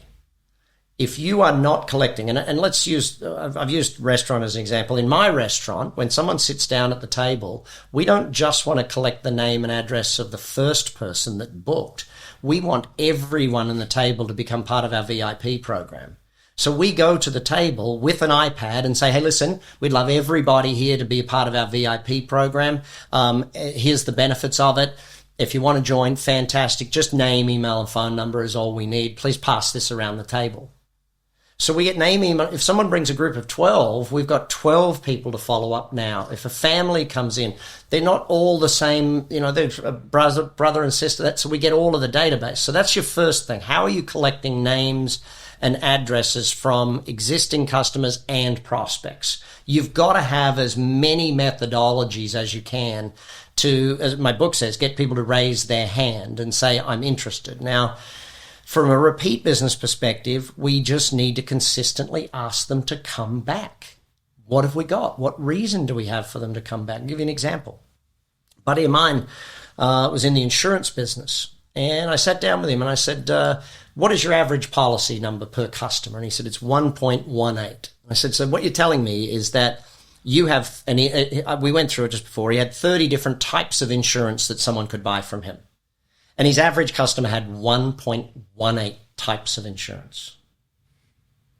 I said, let's go and do a service for all of your customers. Let's go and serve your customers better. Let's go and sit down with them and say, hey, listen, as an insurance company, we have 30 different types of insurance that you need. You don't need 30 in any way, shape, or form. But just to make sure that should anything happen in your life, we want to make sure you're covered. And now, so last month you saw the fires in California, right? People lost their homes. They said, so that's one that we go to people with. We say, hey, listen, we're not sure if you have, because you don't have your homeowner's insurance with us, we're not sure if you're covered for fire. Would it be okay if we did a survey with you to make sure? Then if there's a flood, hey, we're not sure. Do you know what I mean? Like there's many reasons to go back to them. But just by going back and looking at, we increased his average policy count to 2.3 something. So almost more than doubling his business, quadrupling his profit, just by saying, how do we get our existing customers to come back more often, and thinking it through. Now, again, when you're installing ABOS, we'll coach you through, because the ABOS installation comes with coaching. When we're installing the systems to get repeat business, it's not just about a CRM. It's about what are you putting in there? What are you doing with that? How are you doing it? And that's why the coaching is vital, Because every 90 days we bring you into plan, and every 90 days we're looking at your ABOS numbers and we're saying, okay, what is your current repeat business rate? And again, these are just measures that we look at. And final area of marketing, James, is obviously lead generation. This is one where I could literally sit here with you for 5 days and never stop talking about marketing. I love it. I love it to death. I think it is one of the most amazing things. It is the lifeblood of a business. It's what brings oxygen to an organization. How do we generate leads? How do we convert those leads into customers? The myriad of ways of doing that is it's so much fun for me to watch a company learn how to actually consistently and predictably buy customers. I wrote that book, Buying Customers. It's now in version 2.0. I think I'm probably going to have to update it again. But when you understand that if you take 20 and you put it into the market and you get 100 back, it's pretty exciting. I learned this when I had a dog food business, home delivered dog food. Our first sale to a new customer was 108 on average. It was a 6-week supply of food, and I could do it for under $38. So my profit on the first sale, my GP on the first sale was $38. So I had to buy customers for less than $38. My radio ads would buy them for $24.50. I had some TV ads that were buying them for $4.50 a customer. You know, when you understand that marketing is math and it's all about measuring, and also when you truly understand that 80% of marketing fails. I'll give you an example. When I do a new marketing campaign, we do what's called color block testing. So we will go to Meta. I use Meta and Instagram for most ad testing. I do a lot with Google, but most ad testing I'll do on a Meta program. So I will, and I use light blue. I don't know why. When I first designed them on Canva a few years back, that was the color I started using, and so I still use it today. And I will create a dozen headlines based on different hooks. So in my book about advertising, I show people all the different types of hooks. And today there's many different types of hooks out there that get people to read. And a hook is another word for a headline. You know, so I get the headline, 7 reasons why this, blah, blah, blah. You name it, I've got all the headlines, right? I'll create 12 of those. I will color block test them. I'll put $30 on them, each of those, so $360. I will test those things. I'm looking for between a 2.5% and 4% click-through rate. It's got to be 2.5%. If it's above 4, then I'm doing something wrong in most cases, because I'm actually getting an audience that would be non-buyers. Does that make sense? It's like got it. I've just got too many people clicking. And I'm looking for a purchase of about $2 a click or less for what I'm selling. Now, those metrics will be different for other people. And again, when you're installing ABOS, your coach will go through with you what your metrics should be. But here's the crazy part. We now have competitions in our marketing teams to write the 12. Each of us will get to write 2 or 3. I'm the guru, right, James? I've been doing this 30 years. I've been writing headlines forever. The last 3, one of the interns beat me. Why? Because the target audience is young entrepreneurs. I'm 54. I'm not writing the exact right copy for them, if that makes sense. I've got to get my head. And so this is why I love employing young people, because they help me in marketing in ways that others never could. But we will do that testing, and then once we get to the 2, we'll nail it down to 2 of them. We'll write another 6 versions of each of those and do the test again. Once we've done the color block testing, we've done from 12 down to 2. We rewrite both of those slightly different versions of them. Then we'll go and put a photograph behind it. And we'll do 12 different photographs on the headline that we've chosen, right? So we found the one that works the best. We'll put 12 different photographs behind it. Then we'll do 12 different offers. Then we'll do 12 headlines underneath. And so overall, I will invest somewhere in the vicinity of $5,000 and 1 month to test an ad. And at the end of that, I can then put $100,000, $200,000, $500,000, or $1 million into that ad. You know why? Because it's a self-liquidating offer.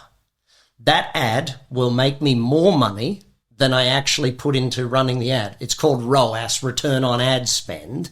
So if I'm out there and I'm spending $1 million on a campaign and making $2 million from the campaign, I've got free advertising for the rest of my life.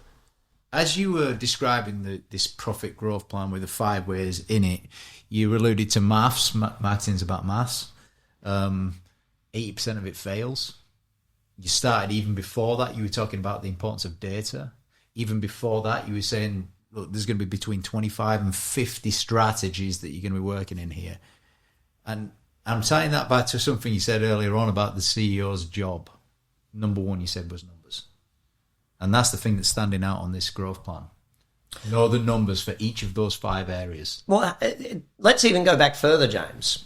The first question I ask someone, you ask me, where do you start with this? The first question I ask you is, how many new customers per day do you want? I love the per day. Per day. It has to be per day. Marketing is a daily algorithm. Marketing is not a monthly thing we measure. It's not a weekly thing we measure. It's a daily thing that we measure. We measure marketing and sales results daily. In fact, sales results you'll often measure hourly, depending upon the business or the type of business that you're in. Now, if you're a 90-day sales cycle, obviously we're measuring leads daily, conversion through the sales process daily, step-by-step process. But where do you start? You start with answering this question. How many new customers do I want, and can I handle per day, consistently onboarding them perfectly and doing an amazing job that I will keep them long term? Now, most people say, I could have an unlimited number of new customers. I'm an online business. Absolute rubbish. You can't have an unlimited number. You'd blow firstly, your server would blow up. Don't be stupid about unlimited. How many can you handle and onboard consistently, persistently in your business? Now I'm going to teach you a magic word with that. Let's imagine I'm using my business, James, the business coaching business. My average partner out there in the marketplace, so in every city that we have an operation, my ActionCOACH partner in that marketplace will tell you that they can onboard maybe 1 customer a day. They can't onboard 50 customers a day. It's just not possible. Now, we could say, we'll do it through technology. Great, but we're not going to give them the level of service that we want to and keep them as long as we want to and give the results that we need with them if we do it that way. So I'm talking about a one-to-one coaching client, whether it's an executive coaching, CEO coaching, corporate business coaching, or small business coaching, mid-sized business coaching, marketing coaching, sales coaching, system. We have all the different coaching genres, right? The magic word now for marketing is only. We only take on 1 new client a day. We're going to see if you meet the criteria to be that only 1 person we add a day. Scarcity is big in marketing. You're pretty passionate about this subject, aren't you? I love marketing. Marketing is possibly the most fun area of business.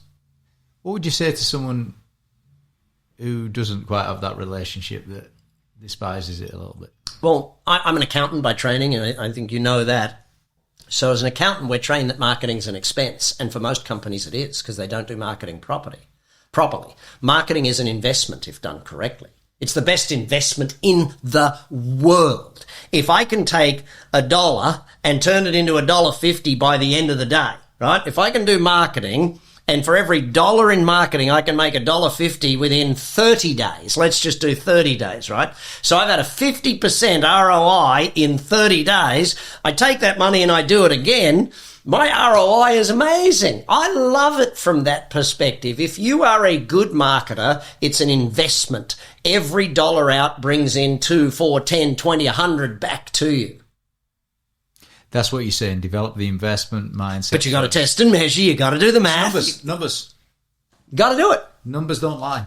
Well, let me just give you the numbers that blow people away, James. If I get a 10% improvement in each of the 5 areas, right, just 10% better, 10% more prospects, 10% better conversion, not like from 30 to 40, but from 30 to 33, like just 10% minute changes that we can do. Just measuring them usually gets us a 10% improvement in this stuff.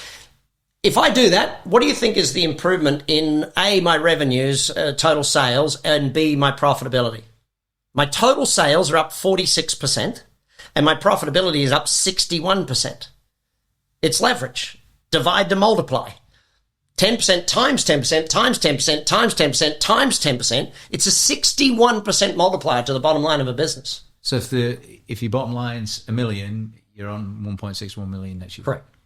On 10%. 10% in each of the 5 areas. Now imagine I broke that down even further. Imagine we went to lead generation and we looked at 10 strategies for lead generation and we improved each of the 10 by 10%. Like referrals. We install a referral system in their business and they're like, well, we get some referrals. Yeah, but do you have a system for it? No. All right, let's install our referral system, the ABOS referral system. Let's install it in your business. There's 24 stages to the referral system and it'll work and blah, blah. And they go from getting the odd referral here and there to getting a systematic methodology of referrals happening daily, weekly, monthly, depending upon the time frame of their business. This profit growth 5 ways system, is this the engine of the business? Is this... It is by far one of the most important engines in the business, yes. Because this is your predictive indicators. This is not like historic numbers, like profit and balance sheet. Those are historic numbers. That's what happened. These numbers can tell you what's going to happen. Let's imagine you have a sales cycle that is 30 days.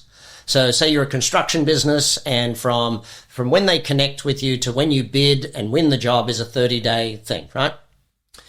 How many leads you get in March will tell me how many sales you're getting in April. I can tell your cash flow in May because of how many leads you're getting in March. Well, look, that whole anticipation and the ability to see around corners and the ability to think ahead. It allows me to hire more people in the right time frame. I don't have to hire them at the last minute. It allows me to buy more equipment at the right time frame. It allows me to get my leasing correct. It allows me to do all of these decision making.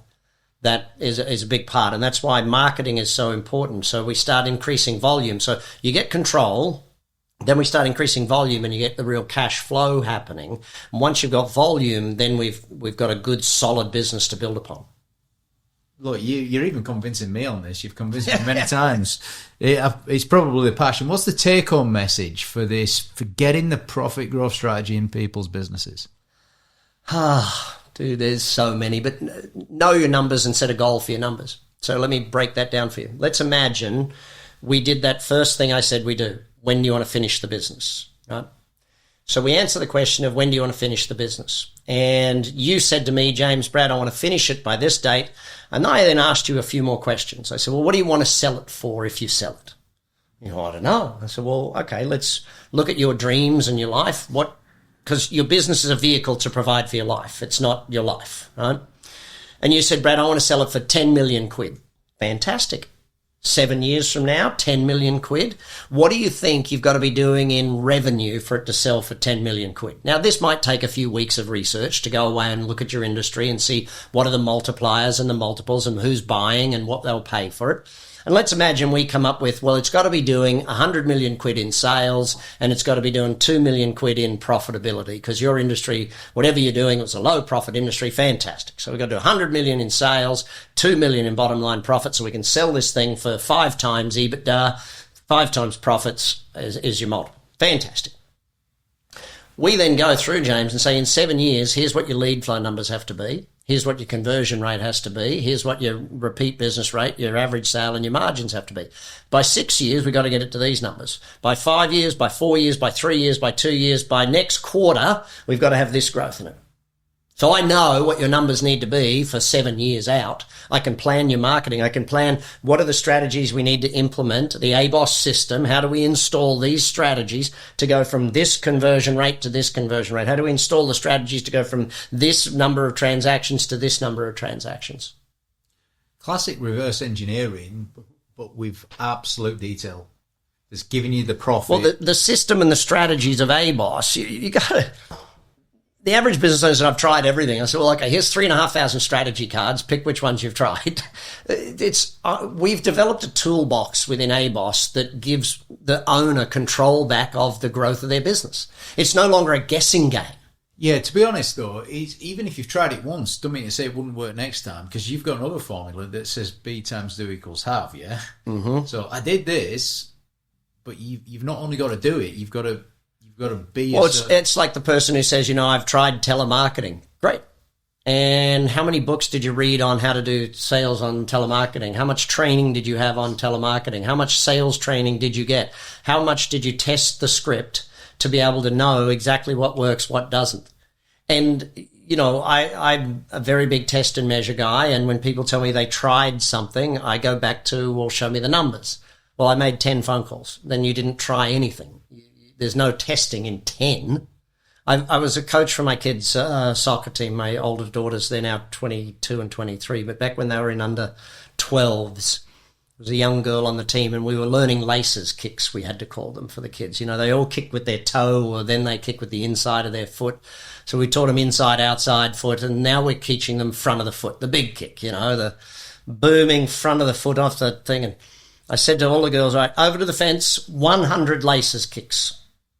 One girl comes back after 5 of them. She says, Coach, I'm no good at these. I go, great, go do 95 more and tell me if you got better.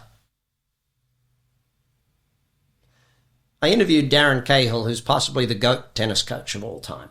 You know, Leighton Hewitt, Andre Agassi, his Yannick Sinner's his current thing. 4 number 1 players this guy's coached. And I said, what's the goal when you go out there? Do you set the big goals? Do you look at the big, hairy, audacious goal? He says, you know what we look at? Doing one small thing better every time we go out on the court. Just one thing, just a little bit better. You know, we don't sit down and go, we want to be number 1 in the world. We go, hey, we haven't yet beaten this guy. This year, let's aim to beat that guy. There's 2 other bits that I want to talk about regarding this getting profitable section of your model. First one is sales process. What is a real sales process?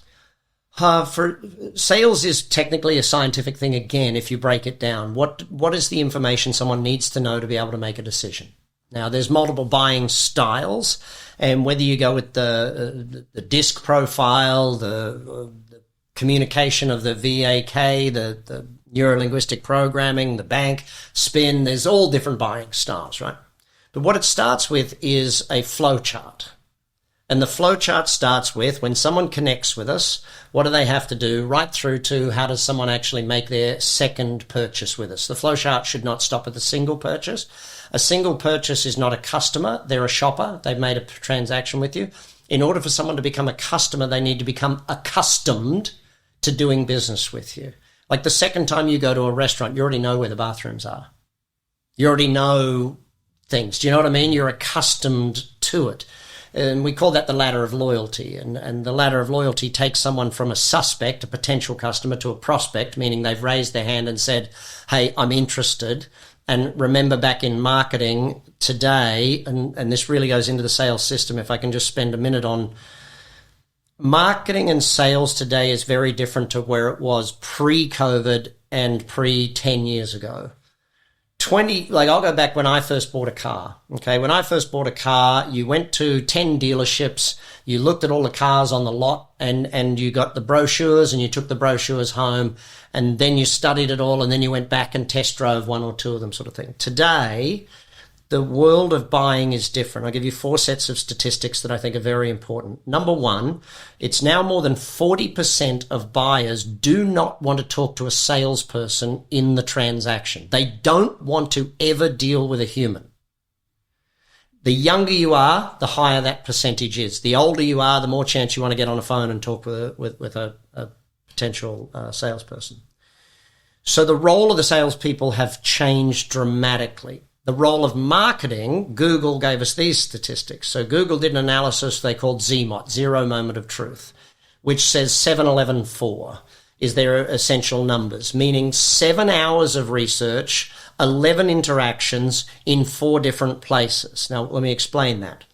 Someone today making a decent size purchase. So let's actually go back to purchasing behaviors.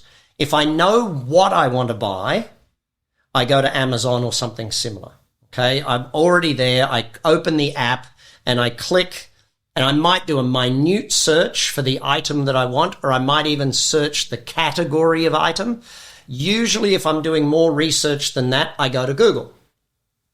Google, the top searches are best this, reviews of, price of, problems with buying, comparisons, they're the main searches, the categories of searches. Marcus Sheridan's wonderful book on that subject, They Ask You Answer, is phenomenal about helping us learn that. So they do those searches, right? And they're now doing research. Now, if I don't know what I want to buy, I go to YouTube and I type in how to do something. So YouTube is like the how do I do it? And then on the YouTube, someone will go, oh, and I use this product to do it. And you go, oh, shit, I need to buy that. So you go to Google and you research buying that and so on, okay? So in the 7-11-4 study, what Google found is that people will on average do 7 hours of study to make a purchase. Now, a bigger purchase is more hours, a smaller purchase is less hours, obviously. So if I go to your website and you don't have 7 hours of videos, articles, audios, podcasts, ebooks, price calculators, etc., if you don't have all of that, I'm going to bounce back off your site and go and find a site that gives me enough education so that I buy. People do not, and this is the next statistic, people want to be 70% of the way through the purchase before talking to a salesperson because they don't want to appear stupid. They want to have done their research and know what questions to ask when they go in to talk with the salesperson. So, for example, someone looking at Action Coach might be watching this whole podcast in order to learn enough so that when they speak with a coach, they feel confident in asking them, hey, how do I install ABOS? I really need sales right now. Do I have to do the ABOS installation in the order Brad talked about it in, or can I do this part first because I need more conversion rate immediately? Can we focus on that immediately? Like, they're going to ask educated questions. Now, the 11 interactions, and this part often surprises people because pre-COVID, we used to do a lot more business face-to-face. The technologies of Zoom have ruined a lot of salespeople. The technologies of social media have ruined a lot of salespeople. Columbia University, this is my fourth statistic, came out and shared with us that 1 hour of face-to-face time is worth 5 hours of Zoom. So they did the whole study. So if I'm in sales today, my goal is to be first to respond and first to get face-to-face because they're already 70% of the way through the sale by the time they connect with me. Remember that. By the time they connect to a salesperson, not a marketer, but by the time they connect to a salesperson, I'm already most probably 70% of the way through the purchase. So the speed, Jay Baer teaches us these days that the speed of response. Now there are statistics showing more than 40% of customers will buy from the first company that calls them back. It's gotten that bad out there in the marketplace. So if I am the first, if I don't, and this is where even AI technology, we're now using an AI technology that when someone calls to book in an appointment or someone fills in their detail to book an appointment, the AI will call them within 5 minutes. Now, we've shown this, right? If we call them inside 2 minutes, it's too fast. They're stunned. They're like, whoa, whoa, whoa, whoa, whoa, big brother, what's going on type thing. If it's 5 minutes in, they feel comfortable that a human has seen this and responded to them.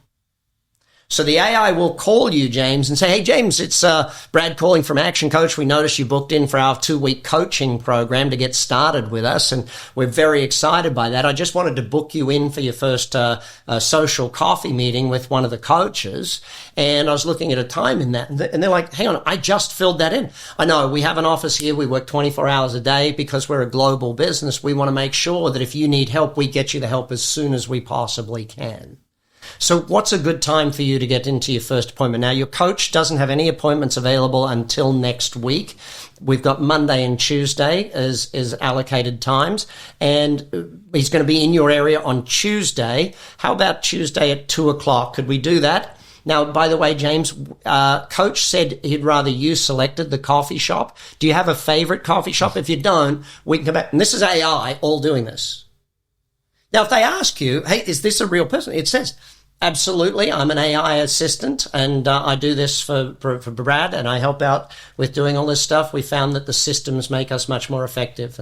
But if we're not in touch with them within that immediate time frame, we don't get the sale. So to finish the statistical thing, 7 hours, 11 interactions, could be emails, could be phone calls, could be face-to-face. I prefer face-to-face today because I think that phone calls and face-to-face beat text messaging and stuff. But I will add this iteration. If someone messages you on Instagram, don't call them immediately. Reply on Instagram. ManyChat now does that for you. Again, AI, it'll chat back and forth. On email has AI now that will chat back and forth on the emails. And so you build those systems in to build that face-to-face, or to book that phone call in so that a real human can be face-to-face or that. Now, the 4 is 4 locations. That could be your YouTube channel. It could be your website. It could be your LinkedIn profile. What people don't understand about social media, James, is that social media is really 3 things. Number 1, social proof media. If I'm looking you up, I am going to check you out on social media and see all of the stuff on there. It's social proof. I want to see before and afters of your construction job or of your dental reconstruction. I want to see happy customer testimonials. I want all of that sort of stuff. So I'm going to your social media for social proof. Your LinkedIn, who's endorsed you, who hasn't, all of those sorts of things. The second thing is that where people mistake social media, they think it's about what you say. It's not. It's about what other people are saying about you. But let's just use a very simple example of giving people an opportunity to post about you. One of my restaurants, I've sold out of it now, but when people came in, we trained all of our people. We had a photographer come in and train all of our waiters. But when we bring them the first drink, our waiters are trained to ask, by the way, whose phone should I use for the group photo? We give them an opportunity to post on social media. We take the photo. By us taking the photo, guess what all of a sudden happens? They're now posting a photo, tagging themselves at our restaurant, holding up the picture of them with these beautiful cocktails. Now, the third thing about social media is it should be social marketing, not social media. Now, I know that, and we can talk about media and creating content all you want, but it's got to be marketing, not just media. It's got to actually convince people to connect with you. It's got to convince people. Just getting a lot of likes and shares and that doesn't make sense. What do I want people to do? I want people to DM me. I want them to email me. Hey, instead of putting up, hey, I just wrote a blog article on this, here's the link. I'll put up, hey, I just wrote an ebook on this subject. If you want a copy, DM me or type ebook in the messages. I want people to start a conversation with me. So once they start a conversation, I can then get in a conversation back with them, and conversations lead to conversion. So you asked about sales. Marketing now is a big part of the sales engine. Marketing has to do 70% of the heavy lifting in sales in most cases today. So that 7-11-4 is of vitalness to get the communication. Now, a reminder, though, that between 8 and 20% of people are ready to buy when they first connect with you through marketing channels. Now, the majority of marketing channels, what that means is that 80 to 90% of people who raise their hand and say, please give me an ebook, or hey, I'd like a quote, or hey, I'm interested in a brochure, or download this. 80 to 90% of those people are not ready to buy. They are ready to be nurtured. They're ready to build a relationship. They're not ready to buy. So you have to have those nurture sequences. You have to have those emails. You have to have the offers. You have to have all of those things planned. And this is why great CRMs and great funnels are massively important in this. Starting your own business was an exciting time, wasn't it? The good days you had and the bad. You knew you'd have to work hard, but you did it for your future. Lately, though, you're missing out on the important things in life. Time seems to be slipping by. So make the change. Claim back your work-life balance and grow your business today. So another super important part of making more profits is retention of customers. Mm-hmm. Now, when I say retention of customers, how is that different from customer service, Well, today you have customer experience and customer service. Customer experience is planning for them to have a great experience. So mapping out the customer journey. Okay. Customer service is who takes over when something goes wrong. So historically, we only had customer service and there was more things going wrong because we didn't plan and map the customer experience. Do all businesses need both? Yes. Yes, you must have both. You must plan the customer experience because if I want them to do as much repeat business as possible, I've got to make certain that I've planned their repeat business to the point where, I'll give you an example, a florist client, we sat down with them and we were looking at their repeat business from customers. And I said, how well do you know your customers? And they said, well, what do you mean? I said, well, take me, for example. If I was your customer, would you know my wife's and my anniversary date? Would you know my wife's birthday? Would you know my mother-in-law's birthday? Would you know my sister's birthday? Would you know, do you know what I mean? Like, James, they didn't even know these things. So how could they build a plan for the customer journey or the customer experience? What if they got to know me and they said, Brad, listen, as a service, what we do is we call you a week before all of these major events and just ask you what type of flowers or what type of arrangement, or if it's still okay to send an arrangement of that sort, what price point, etc. Is it okay if we call you a week before Valentine's Day and a week before all of your anniversaries and things? Or Brad, would you just prefer we put it on automatic and made it happen for you every single event and it was just taken care of? Yes, that one, please do that, okay? And then they're like, oh, and by the way, Brad, because you're married, I know that a lot of people forget to just buy flowers for their wife. What if we put you on our monthly program that any month where there wasn't something special, we would just pick a day and send flowers to your wife? Of course, we'll text you to let you know that we've sent them so that you're not surprised and things. Plan the customer journey. I'll give you another example. My wife's hairdresser has my phone number. Why do you think my wife's hairdresser has my phone number? To tell you. He texts me, Brad, Lauren just had her hair cut and color. She doesn't color. She had her hair cut today. Just want you to know before she gets home. Please don't ever tell her that I've told you this. So when she gets home or when I get home, I'm looking, hey, did you get your hair done today? Looks amazing.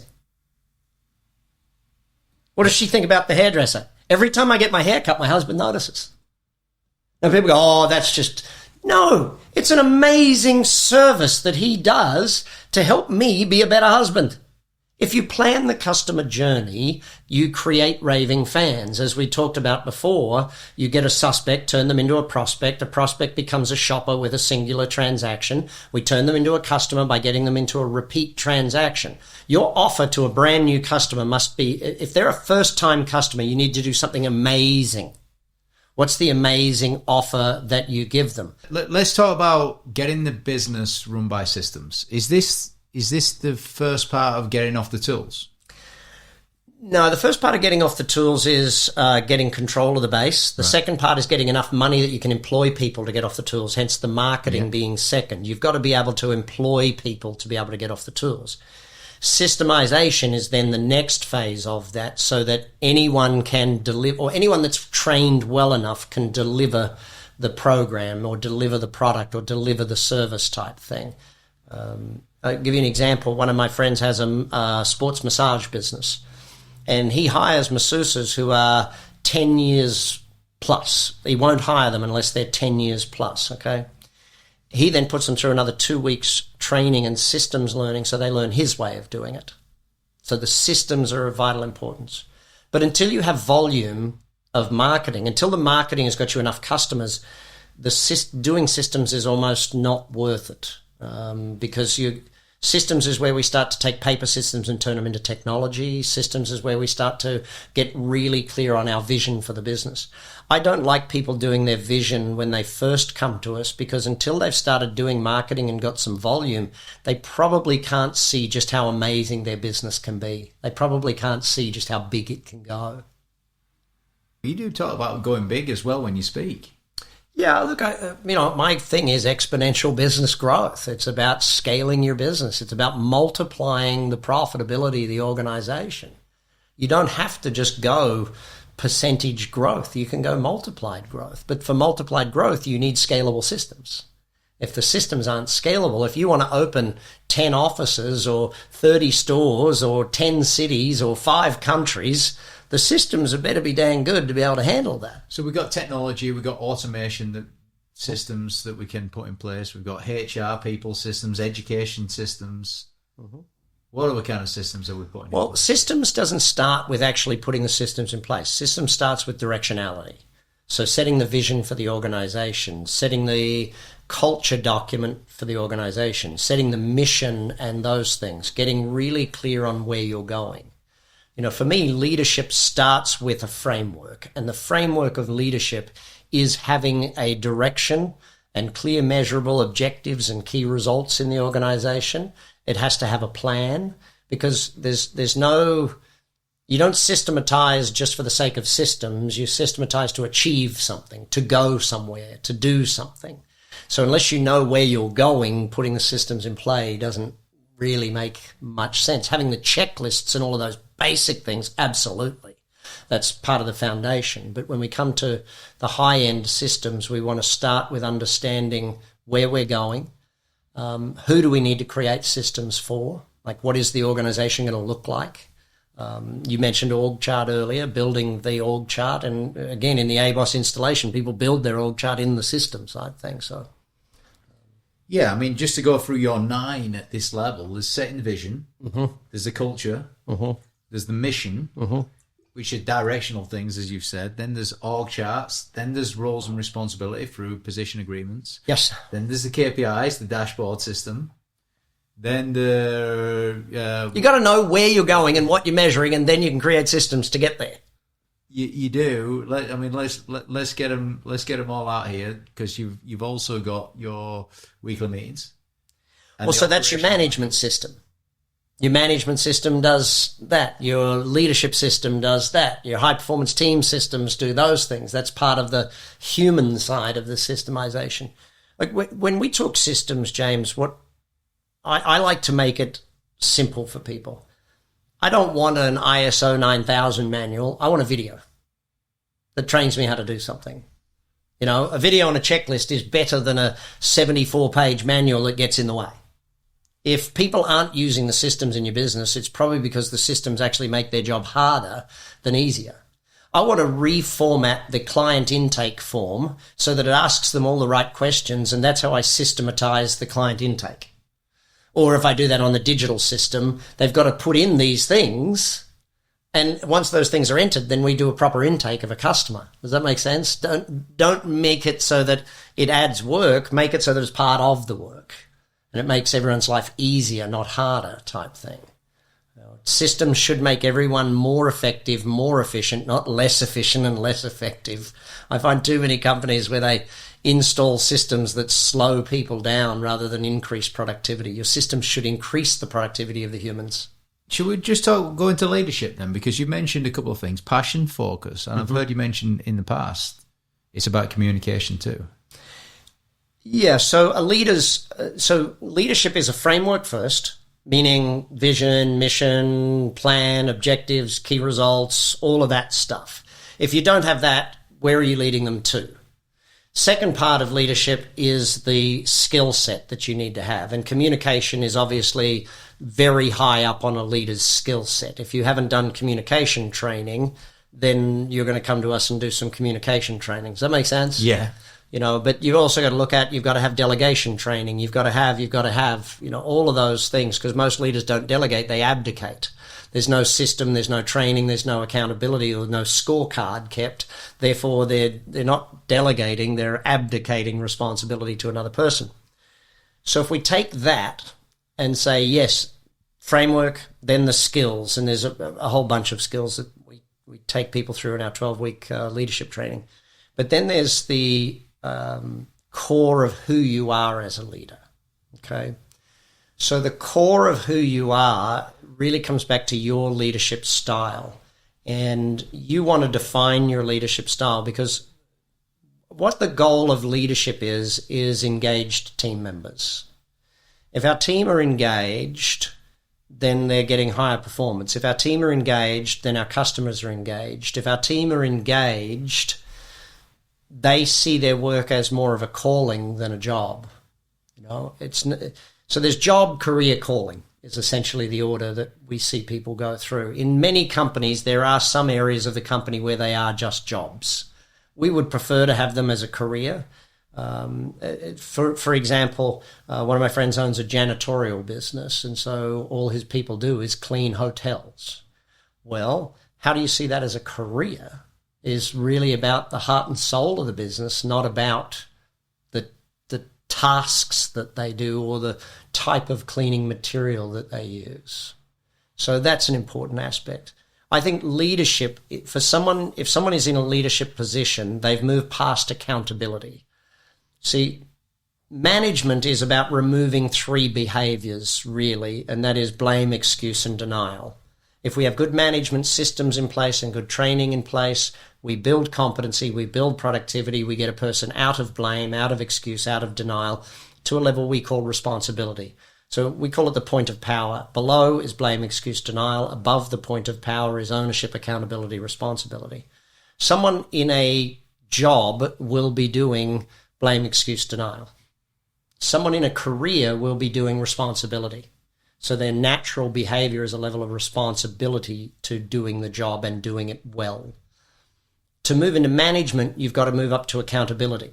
Now, you can't give someone accountability. They have to take accountability.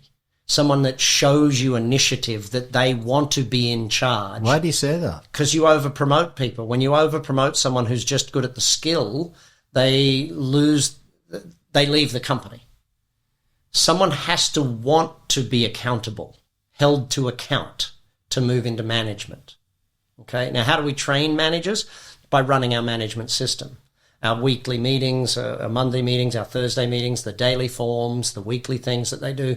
By using the management system, they learn to be a good manager because they've been managed well, they learn to be a good manager. In the leadership side of it, you've got to build the framework so everyone can be a great leader. You've then got to learn the skills of leadership, communication being obviously a priority in that one that I teach. And then you've got to know what your focus is as a leader. Your leader's job is building people to be passionate and focused. Your leader's job is to build more leaders. That's the job. You build a great manager and then you build them into a great leader. Because a leader steps up to ownership. They own the business in their heart. They don't have to have shares, but in their heart, in their head, they own this thing. It's theirs. They are the core. They own it in their heart, in their soul. And that's where, when I talk about the ABOS manifesto and I share with my people about it, if my people don't get a tear in their eye when I talk through the manifesto of what we're aiming to achieve and how we're aiming to help business people get their lives back, then I know I've done a bad job as a leader. If I haven't brought out that level of emotion in people, then I've done a bad job as a leader. And that's because I don't feel the emotion for it. If I've written it in a way that it's not bringing out emotion in me, then if it doesn't make me feel a little bit emotional, then how the heck is it going to make them feel at all emotional and tied to it and buy into it and love? Okay, strong leadership is at the top of your 6 key framework, all right? So we've just talked about strong leadership there and finding the style. The next part is common goal. Yeah.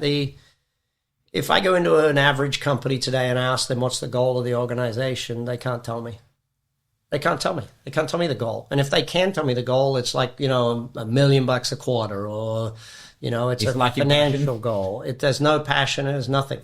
So to be a common goal, 3 things must be present. Number 1, everyone must know it. Okay. Number 2, everyone must win from it.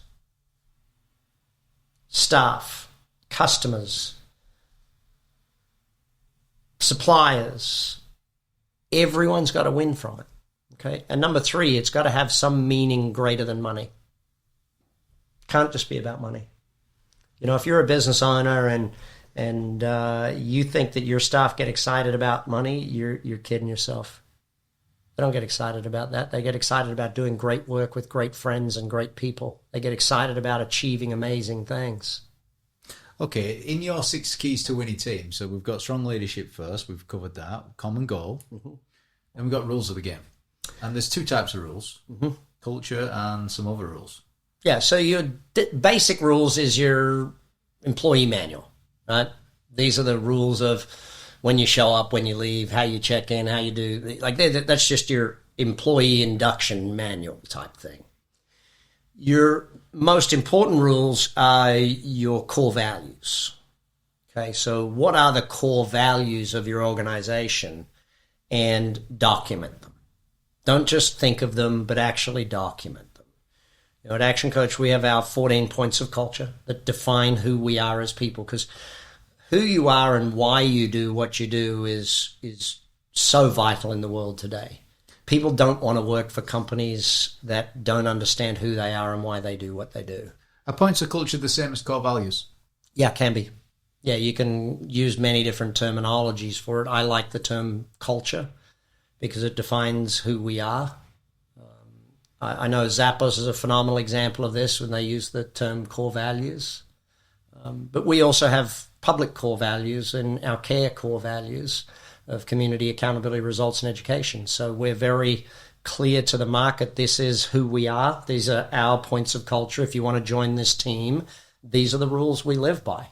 You know, if you're not willing to live by these communication methodologies, if you're not willing to apologize for upsets first and then look for a solution, then please don't join our company. You know, if you upset someone, first thing you got to do is apologize. Now, only after you've done an apology can you look for a solution.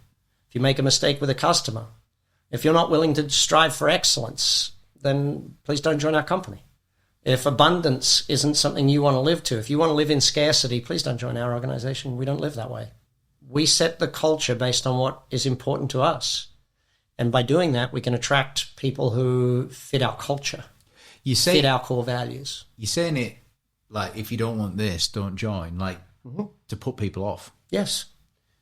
Now, the reality is, from the reactions I've seen, people who reflect on your points of culture is, they find it inspiring, not the opposite. But the right people find it inspiring. Yeah.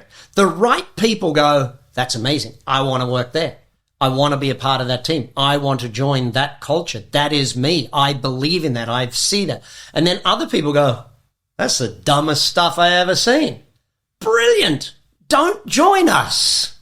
You know, if you don't believe in what we believe in, if you don't want to help us on our mission of world abundance through business re-education, if you don't want to help us save one business at a time, if you don't want to help us create jobs, create economic impact, if you don't want to help us do that, fantastic.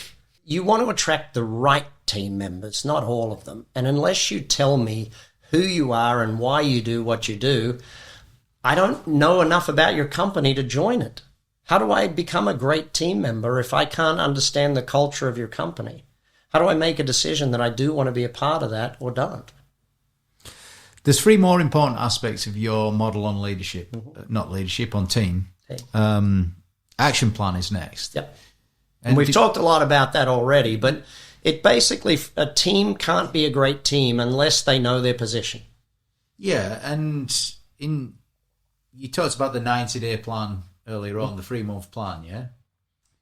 What about a plan for the sales team, a plan for the marketing team, a plan for the delivery team? Yep. All of it's got to be planned. And so when we do a 90-day business plan, we also do a 90-day plan for each team member. Like every team member in the company gradually has their own 90-day plan. Now, in the beginning, if I'm coaching your business, James, I won't bring all of your team in and start them doing 90-day plans on day one. You know, we'll gradually install the management system and gradually move them to 90-day plans. But we'll want you as the owner to do your 90-day plan. In fact, our first 2 weeks coaching with you, one of the things we do is start defining what does the first 90 days look like. Because in your first 90 days, you're usually going to find there's 3 or 4 things that we have to fix immediately. Like 3 or 4 things that are losing you money, costing you badly. Right? And there's 3 or 4 opportunities in that first 90 days that we can take advantage of to make a lot more money. You know, so that's usually where we find it. But there, we plan every 90 days. It's an action plan. It's, you know, you break it down to your 12 most important things because there's 12 weeks. But if you do that with yourself and then your team does it, and then gradually through the organization, every member of the organization has their 90-day plan, and then there's a cadence of meetings to review.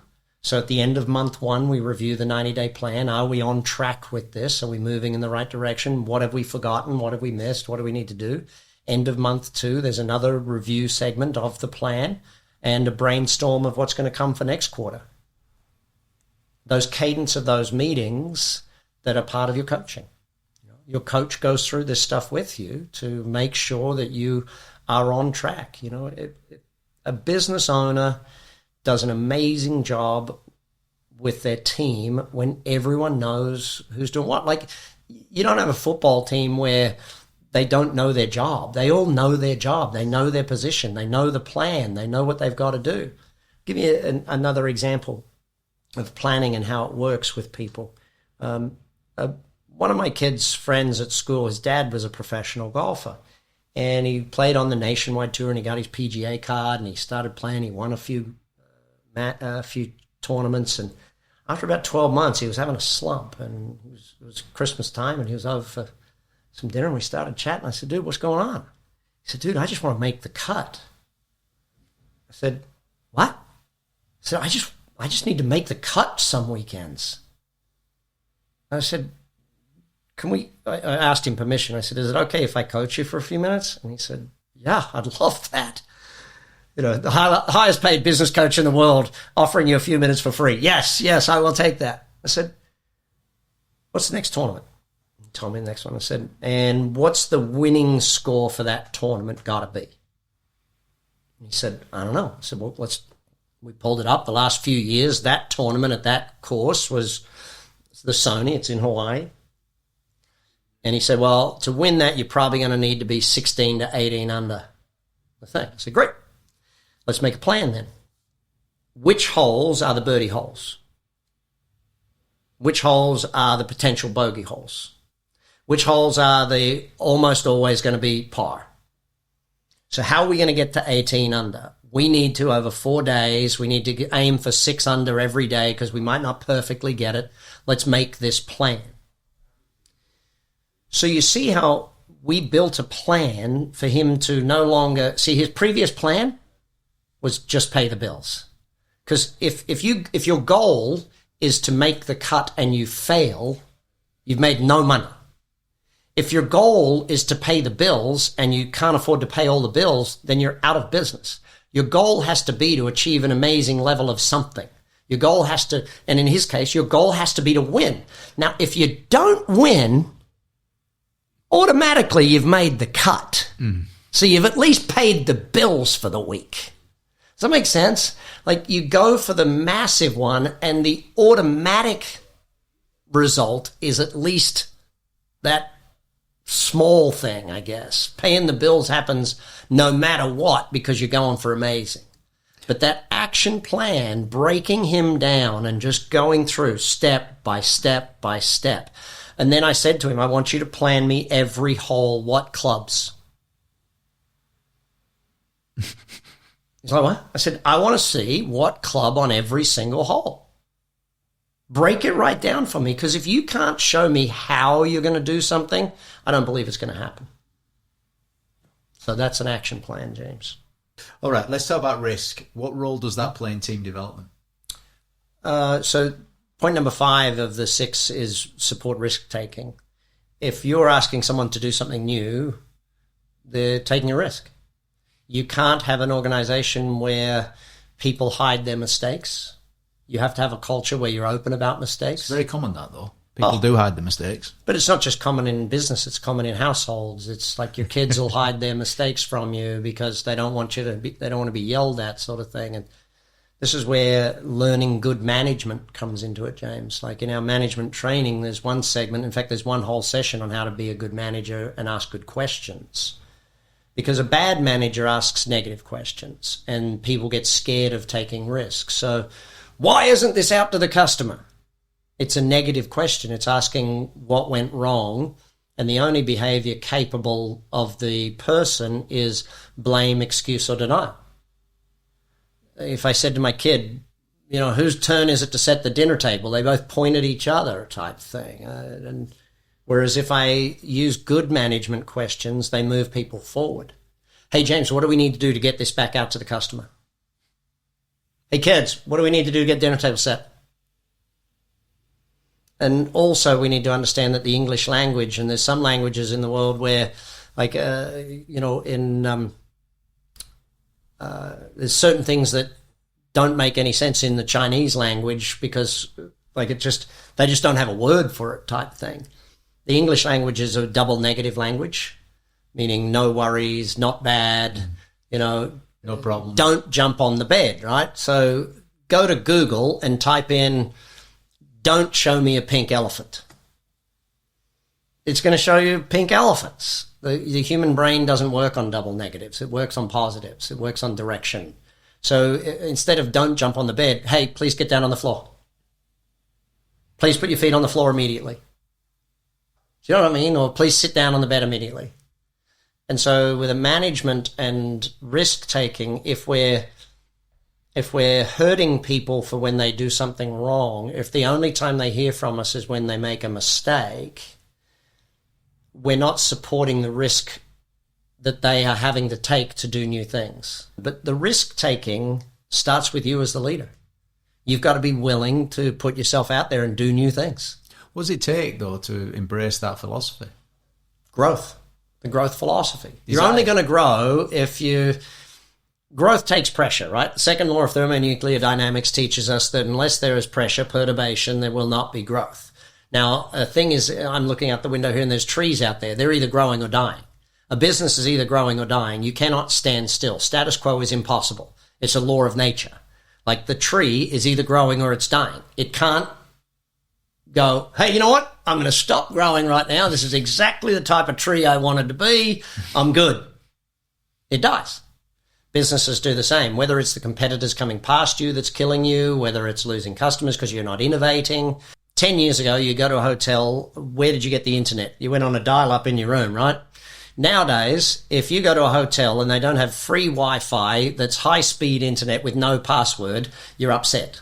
The world innovates at a speed, and every business innovates, and every business has to grow and either be disrupted. If we look at COVID disrupted the world because it moved us 7 years in advance in 1 year. Yeah. Now, the reason I use 7 years is because Amazon were doing the numbers they'd predicted to do 7 years later in 1 year. So that was sort of a good metric for me to see how fast we changed. And what happens for business is either you are innovating, you are doing new things, or you wait until the world almost crushes you and then you have to do new things. It's better to do new things when you want to do them, to innovate when you want to, than wait until you're about to die and then you have to do them. Being forced to innovate by the market is not a good position to be in. Let's talk about your last point, which is the engagement piece, 100% inclusion. 100% inclusion and involvement. It is a responsibility of both the leader and the team to have 100% participation. Why do you say the leader and the team? Everybody. The leader has to include everybody and the team members have to involve themselves. Because? Let's imagine that we have a team of 12 people sitting around the table and one person doesn't put in any input. What do we know is going to happen? They're going to leave the room and have ideas that should have been shared that didn't get shared, and they're either going to badmouth it or they're going to do things differently. Let's just use a football team as an example. If you've got everyone out on the pitch and one person's not involving themselves, the team loses. You can't win and business is a team sport, right? It's a team game. You need the whole team to play. If you've got 2 team members rowing backwards, 4 team members just sitting there on the boat doing nothing, and 2 team members rowing forwards, you may as well fire 80% of the people. Yeah, that's true. And just keep the 2 that are rowing forward. That's such a true analogy. So if you as a leader don't insist on them having a say, insist on their opinions. If you had to sum up the importance of leadership and team level, what's the take-home message for the listeners? Just build people. You build people, they'll build the business. If you focus on building the business and building the customers and building the systems and building all the other things, you can forget all of the other stuff and just build people. If you build the marketing manager, guess what? They'll build the marketing. If you build the systems people, they'll build the systems. You build the tech, you know what I mean? If you build people, they build it. So why is exponential growth your favorite part of business? Pretty simply put, over the years, I've taught every subject: sales, marketing, management, leadership. I've taught all of them. So in building the ABOS system, that was the thing. But what it all comes down to is exponential growth.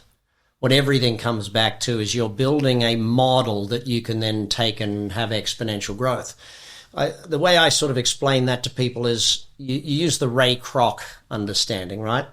Ray Kroc found the system. The McDonald's brothers built the quick service system. They sold it to Taco Bell and Burger King, and they built the McDonald's business on it, right? Well, Ray Kroc found a model and then scaled and exponential growth that model. So what we're doing in the first 4 levels is creating a model. So we're building a restaurant, we're building a plumbing business, we're building a thing. And then what we're saying is, okay, how do we now exponentially grow this thing? If we've let's imagine, James, we spent 2 years building a restaurant, getting the recipes right, the look and feel right, the cocktails right. We spent 2 years getting it to be so good. The marketing's working, the sales system's working, everything's good. It would be a waste of those 2 years to keep that restaurant in only one spot. It just makes no sense. If you've created something that is so good that makes money, it's a money-making machine, it's got the mastery, it's got. The next question is, how many locations should that restaurant be in? Amazing couple of young guys do a home construction business. They're in a town called Asheville, North Carolina, right? They do $40 million a year in construction, new construction, refurbishing homes, etc. They came, their coach Bill brought them to me for the $1 billion business plan, and I sat down with them and said, all right, it's X times Y. You have a $40 million model. How many cities can we fit that $40 million model in? I want you to do your research across America. How many cities are like the city you're in? They have similar buildings, similar structures, similar codes, similar age range, similar. They went and did it. They found 82 cities. So I'm like, fantastic. So if you want to build this business properly, like digging a gold mine, with a gold mine, you don't harvest just enough gold so that you can stay alive. You find out how much gold there is and you harvest all of it. So there's 82 cities that they could possibly have, or 83, the one they're in, plus 82 more, that they could have a $40 million a year business in. They can go buy some and fix them and do more with them. They could start it themselves. They could, do you know what I mean? Like there's 82 cities for that. So we sit down and we work out 4 8s is 32. So your goal should be 3.2 billion a year. Are there construction companies doing 3.2 billion a year? They sat down and said, yeah, there's tons of them doing billions a year. Great. So we know it's possible. So what have you guys got to learn in order to open in 82 cities? Now, what this whole exponential growth thing, and this is what we're coming to, the 5 disciplines of exponential growth, strategy is the first. And so we had to sit down and look at what business model will they use to open in 82 cities. Will they franchise? Will they license? Will they raise capital and open it themselves? Will they buy other businesses? So the strategy looks at the business model, which is 4 main things, being leverage, scalability, marketability, and opportunity size. So we've already done opportunity, 82 cities that are big enough for them to do it. So it's a $3.2 billion worth of gold in them thar hills. How much of the $3.2 billion do you want to get? Well, so opportunity is the first thing, and we've got to set the goals based on a percentage of market size, not based on our own personal needs and wants, or not based on 10% more than last year. That's just weak goal setting. It takes someone doing the first 4 layers to be ready for this layer. If someone's listening to this right now and they're going, I'm ready for that, then great. You've probably already done a lot of stuff and a lot of work beforehand. But many people at this level will be going, I'm going to do that in a few years' time. So opportunity size is one. Marketability is the second. You got to do your market research. How much market is there? Is there demand for this? Like in their business in construction, is there in that city, is there demand for new buildings? Is there demand for renovation of old buildings? That you have to do your marketability. Okay. Then you have to get to leverage and scalability. As I've taught you before, leverage is do the work once, get paid forever. So you want customers that keep coming back. You don't want to get a customer once and then never have them again sort of thing. And then finally, scalability is that the next sale costs less and is easier. So if you look at, I don't know, my rental business that I used to have, I sold that one. It's renting out electronics and stuff, okay? So to rent out the first refrigerator took a lot of work. To rent out refrigerator number 100 was easier and cheaper than number 1. Number 1,000 was easier and cheaper again. Number 10,000 was much easier and much cheaper. As the business scales, it's got to get easier and it's got to get cheaper as you grow. It can't get harder and more expensive as you grow. What's the key to making that happen? Planning it, really, Measurement of numbers, making decisions. Systems, technology, all of those sorts of things. Meeting every week, tinkering, tweaking. Build the right model and then put it in as many cities as you can. So the second part, if we look at all 5, strategy is number 1, people is number 2, and we've discussed people a lot here. But when you're in a scale business, people is mostly about recruiting. When you're in a scale business, you're recruiting, let's say you're opening, like those 2 guys, they got to open 82 new offices, so they need 82 managers. They need 82 office managers. They need. Like recruiting at scale. Recruiting at scale is very different than recruiting to replace someone you lost. We then move in from people, and we could, again, spend hours on people, but it's really about having that great HR person whose job is to recruit, induct, train, and build new offices. Like if you think about, and this is where also a lot of it in the people side could be buying companies. We could be looking at buying, and then it's culture induction and all of those sorts of things. So if those guys with 82 cities, they could literally go to those 82 cities, make a list of all of the companies similar to theirs and work out which ones that fit, and they go and make an offer to buy 82 businesses. Does that make sense? So it could be recruiting, it could be buying it, it could be, there's many ways, it could be training it. You could have to build your own training school. But again, this is that real scale stuff. I don't want to spend too long on this because it's usually much higher level than most people are needing when they first meet with me. What stage of the business journey should you recruit a HR director? Because it's a senior position, whether head of HR, whatever you want to call it. Put a chief on the front of it. It's different for different industries, but when you get to the point of 20-ish people, you're going to need someone in charge of recruiting because you're going to be replacing a person a month, basically. If you got 20 people, whether it's them moving away, someone got sick, growth of the business, if you get to a point where you're recruiting a person a month, you're going to need someone in charge of that. I mean, the thing that's floating around my head for the listeners is some of the listeners are thinking, all right, so what do I need to have cash flow wise, and how do I finance this? Well, yeah, the whole financing aspect is you've got to build the business plan and learn to raise capital. You either learn to raise capital through franchising, or you learn to raise it through debt, or you learn to raise it through equity, or there's many ways to raise capital, and that's another thing that people have to learn at some point. Where should someone start if they want to learn about raising capital? Because a lot of the listeners do want to do that, Brad. Where you start is build a database and build an entrepreneur to be invested in. You won't raise capital until you are the type of person that people want to invest in. So you need a track record and a reputation that people want to invest with you. Yes, you can go read all the books and do all that sort of stuff, but that's where it starts. Build a database of potential investors. Every single person you've ever met in your life should be in a database that you keep in touch with, because one day you're going to have a business that you need people to invest in, and you're going to want to ask them to invest. Okay, so we've got strategy, we've got people. We've lent into the importance of the HR director or head of people. Also, business development is part of this. Biz dev, your marketing manager that was brilliant when you were doing $1 million a year will be a divisional manager. You've got to learn, when you go to scale, you have to learn to demote people or move people on or sideways shuffle people. Because let's say I'm at $1 million a year and my marketing budget is $100,000 for the year, right? The person running my marketing budget for $100,000 will not be any good if I've got a $50 million a year marketing budget. Does that make sense? Totally different set of skills, totally different knowledge base.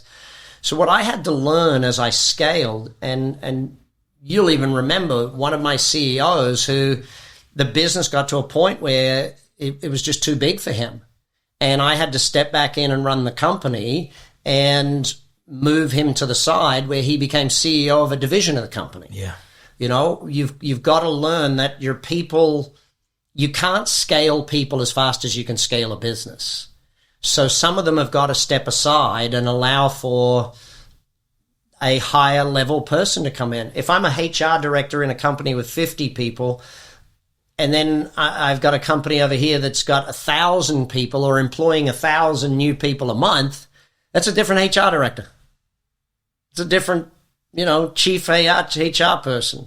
So that's a big part of the people. But when you're looking at execution and you're looking at business development, both of them at scale are different.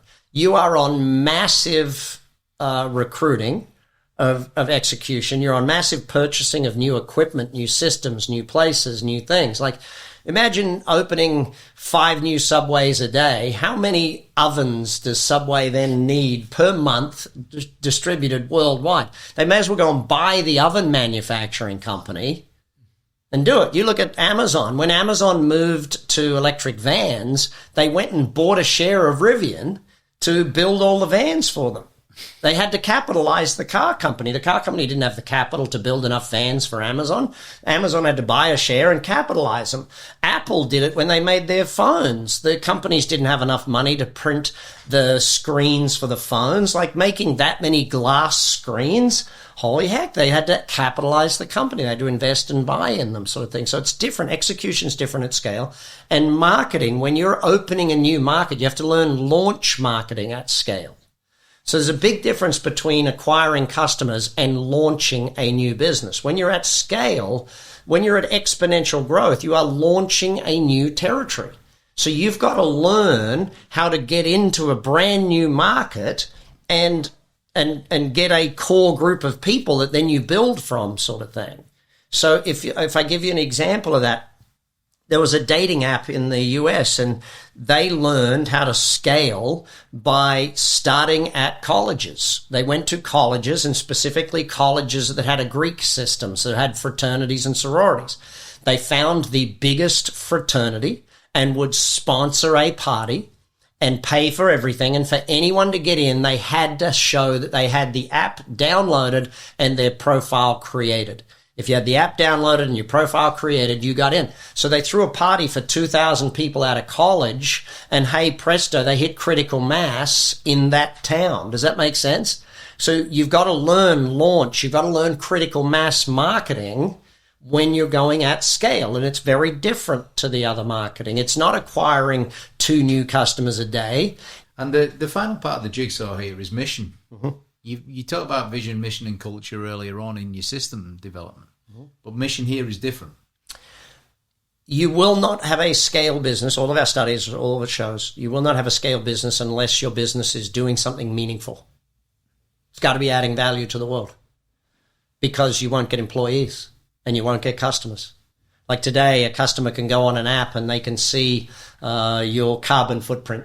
They can go and see all these things. And the younger people are, the more it is important to them that a business that they are buying from and doing business with or working for is adding value to the world and doing great things out there in the world. Less and less do people want to do business with companies that are destroying and doing bad things and not taking care of people. We see this all the time when remember the clothing companies that got caught with running sweatshops and stuff like that, and people just boycott them instantaneously. When we see people doing bad things in the world very quickly responds. And so your business had better be mission driven in some way, shape or form. It better be adding value to the world. It better be adding value to your customers, to your people. I go back to the word I mentioned earlier, love. Your people need to love working with you, and your customers need to love doing business with you. There are multiple stakeholders in business, and mission adds. So not only are there the team and the shareholders and the customers and the suppliers, but you've also got the community. Community has become a stakeholder in business when you get to scale. Now, if you're a small business doing $1 million a year or £1 million a year, the community doesn't really do it. If you're doing 100 million a year, the mayor is looking at your business. The newspaper is looking at your business. There are people looking at you and making sure you're doing the right thing. And if you're not, they will call it out. Correct. So there's a different... Glass door. Your employees will tell the world what it's like to work for you. You want to be that place where you're winning the awards of best place to work. Why do we see airplane companies moving to biofuels and these? Because they know that if they don't, they're going to get beat up for it. Yeah, they get judged. Yeah. And I'm not going to do business with you. There's a percentage of the population now that's the fast-growing percentage of the population where doing good is important to them. Now, the challenge with that is that that's not a global thing today. Like, I mean, let's be blunt. China, you've got still 20% of China lives in abject poverty. It's hard to convince a guy in China living in abject poverty to worry about global warming. You know, we're here in the UK right now. You guys contribute maybe 2% to the world's carbon emissions, right? And if we halved carbon emissions in the UK, it would mean zero difference to the world. So it's hard sometimes to have social responsibility on a global scale. But that doesn't mean we shouldn't try. The sixth level on your system is entrepreneurship and freedom. Freedom. And a lot of people start business and they claim to be an entrepreneur. Are they an entrepreneur when they start business? In my opinion, a business owner owns one business. An entrepreneur is someone who builds multiple companies with the idea of capital value increases, meaning you buy and sell the companies. Okay, that's where I position entrepreneurialism. You can call yourself an entrepreneur, one business if you want, but I see that as a business owner. Multiple is where I see you as an entrepreneur. When we said management earlier on, you said management's about competency and productivity. When we said leadership, you said it's about focus and passion, maybe communication as well. What's entrepreneurship about? Capital value. So buying something that is worth... so let's go backwards a step.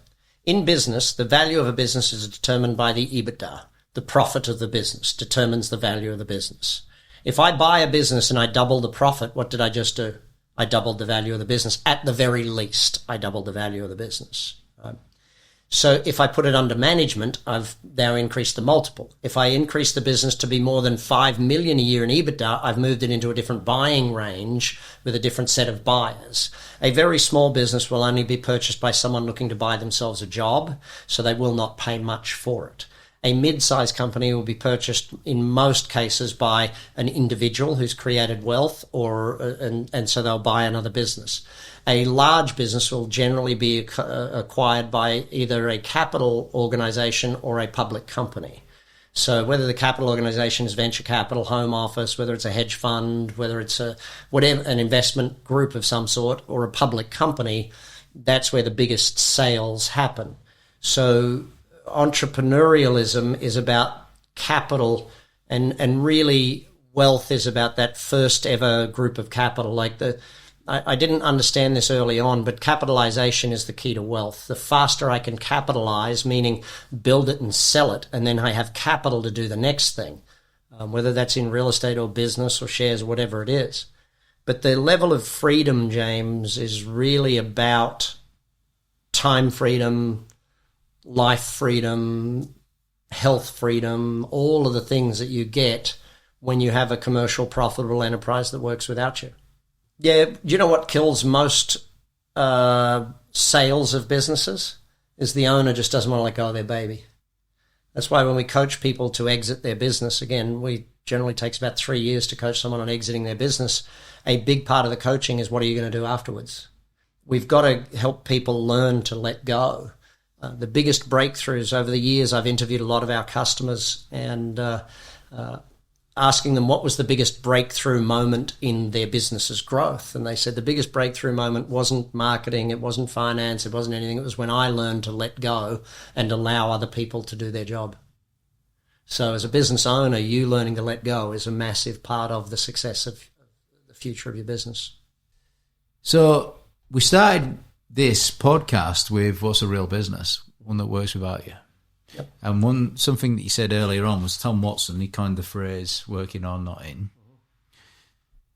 How important is that, working on yourself and on the business?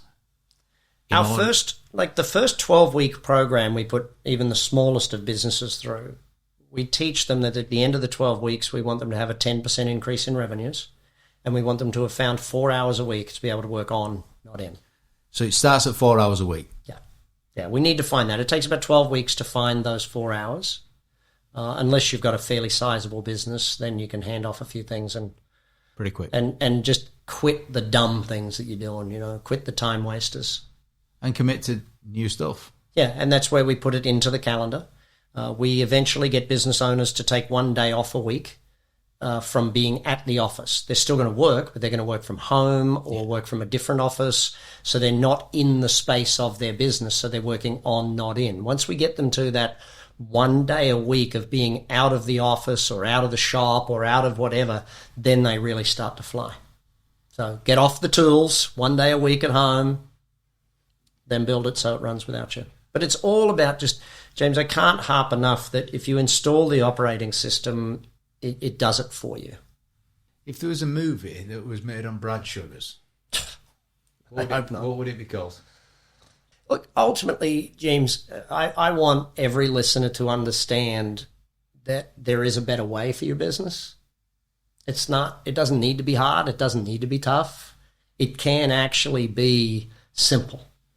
You're going to have to put the work in, but what would you rather, to do hard work and not make it a better business, or do hard work and make it a better business? Have it running without you at some point. And we've got enough success stories and case studies and people on our podcasts that just tell everyone it does work. Now they've listened, what's the first action? Jump on the website, start your first 2 weeks with us. What's been your favourite part of the conversation, Brad?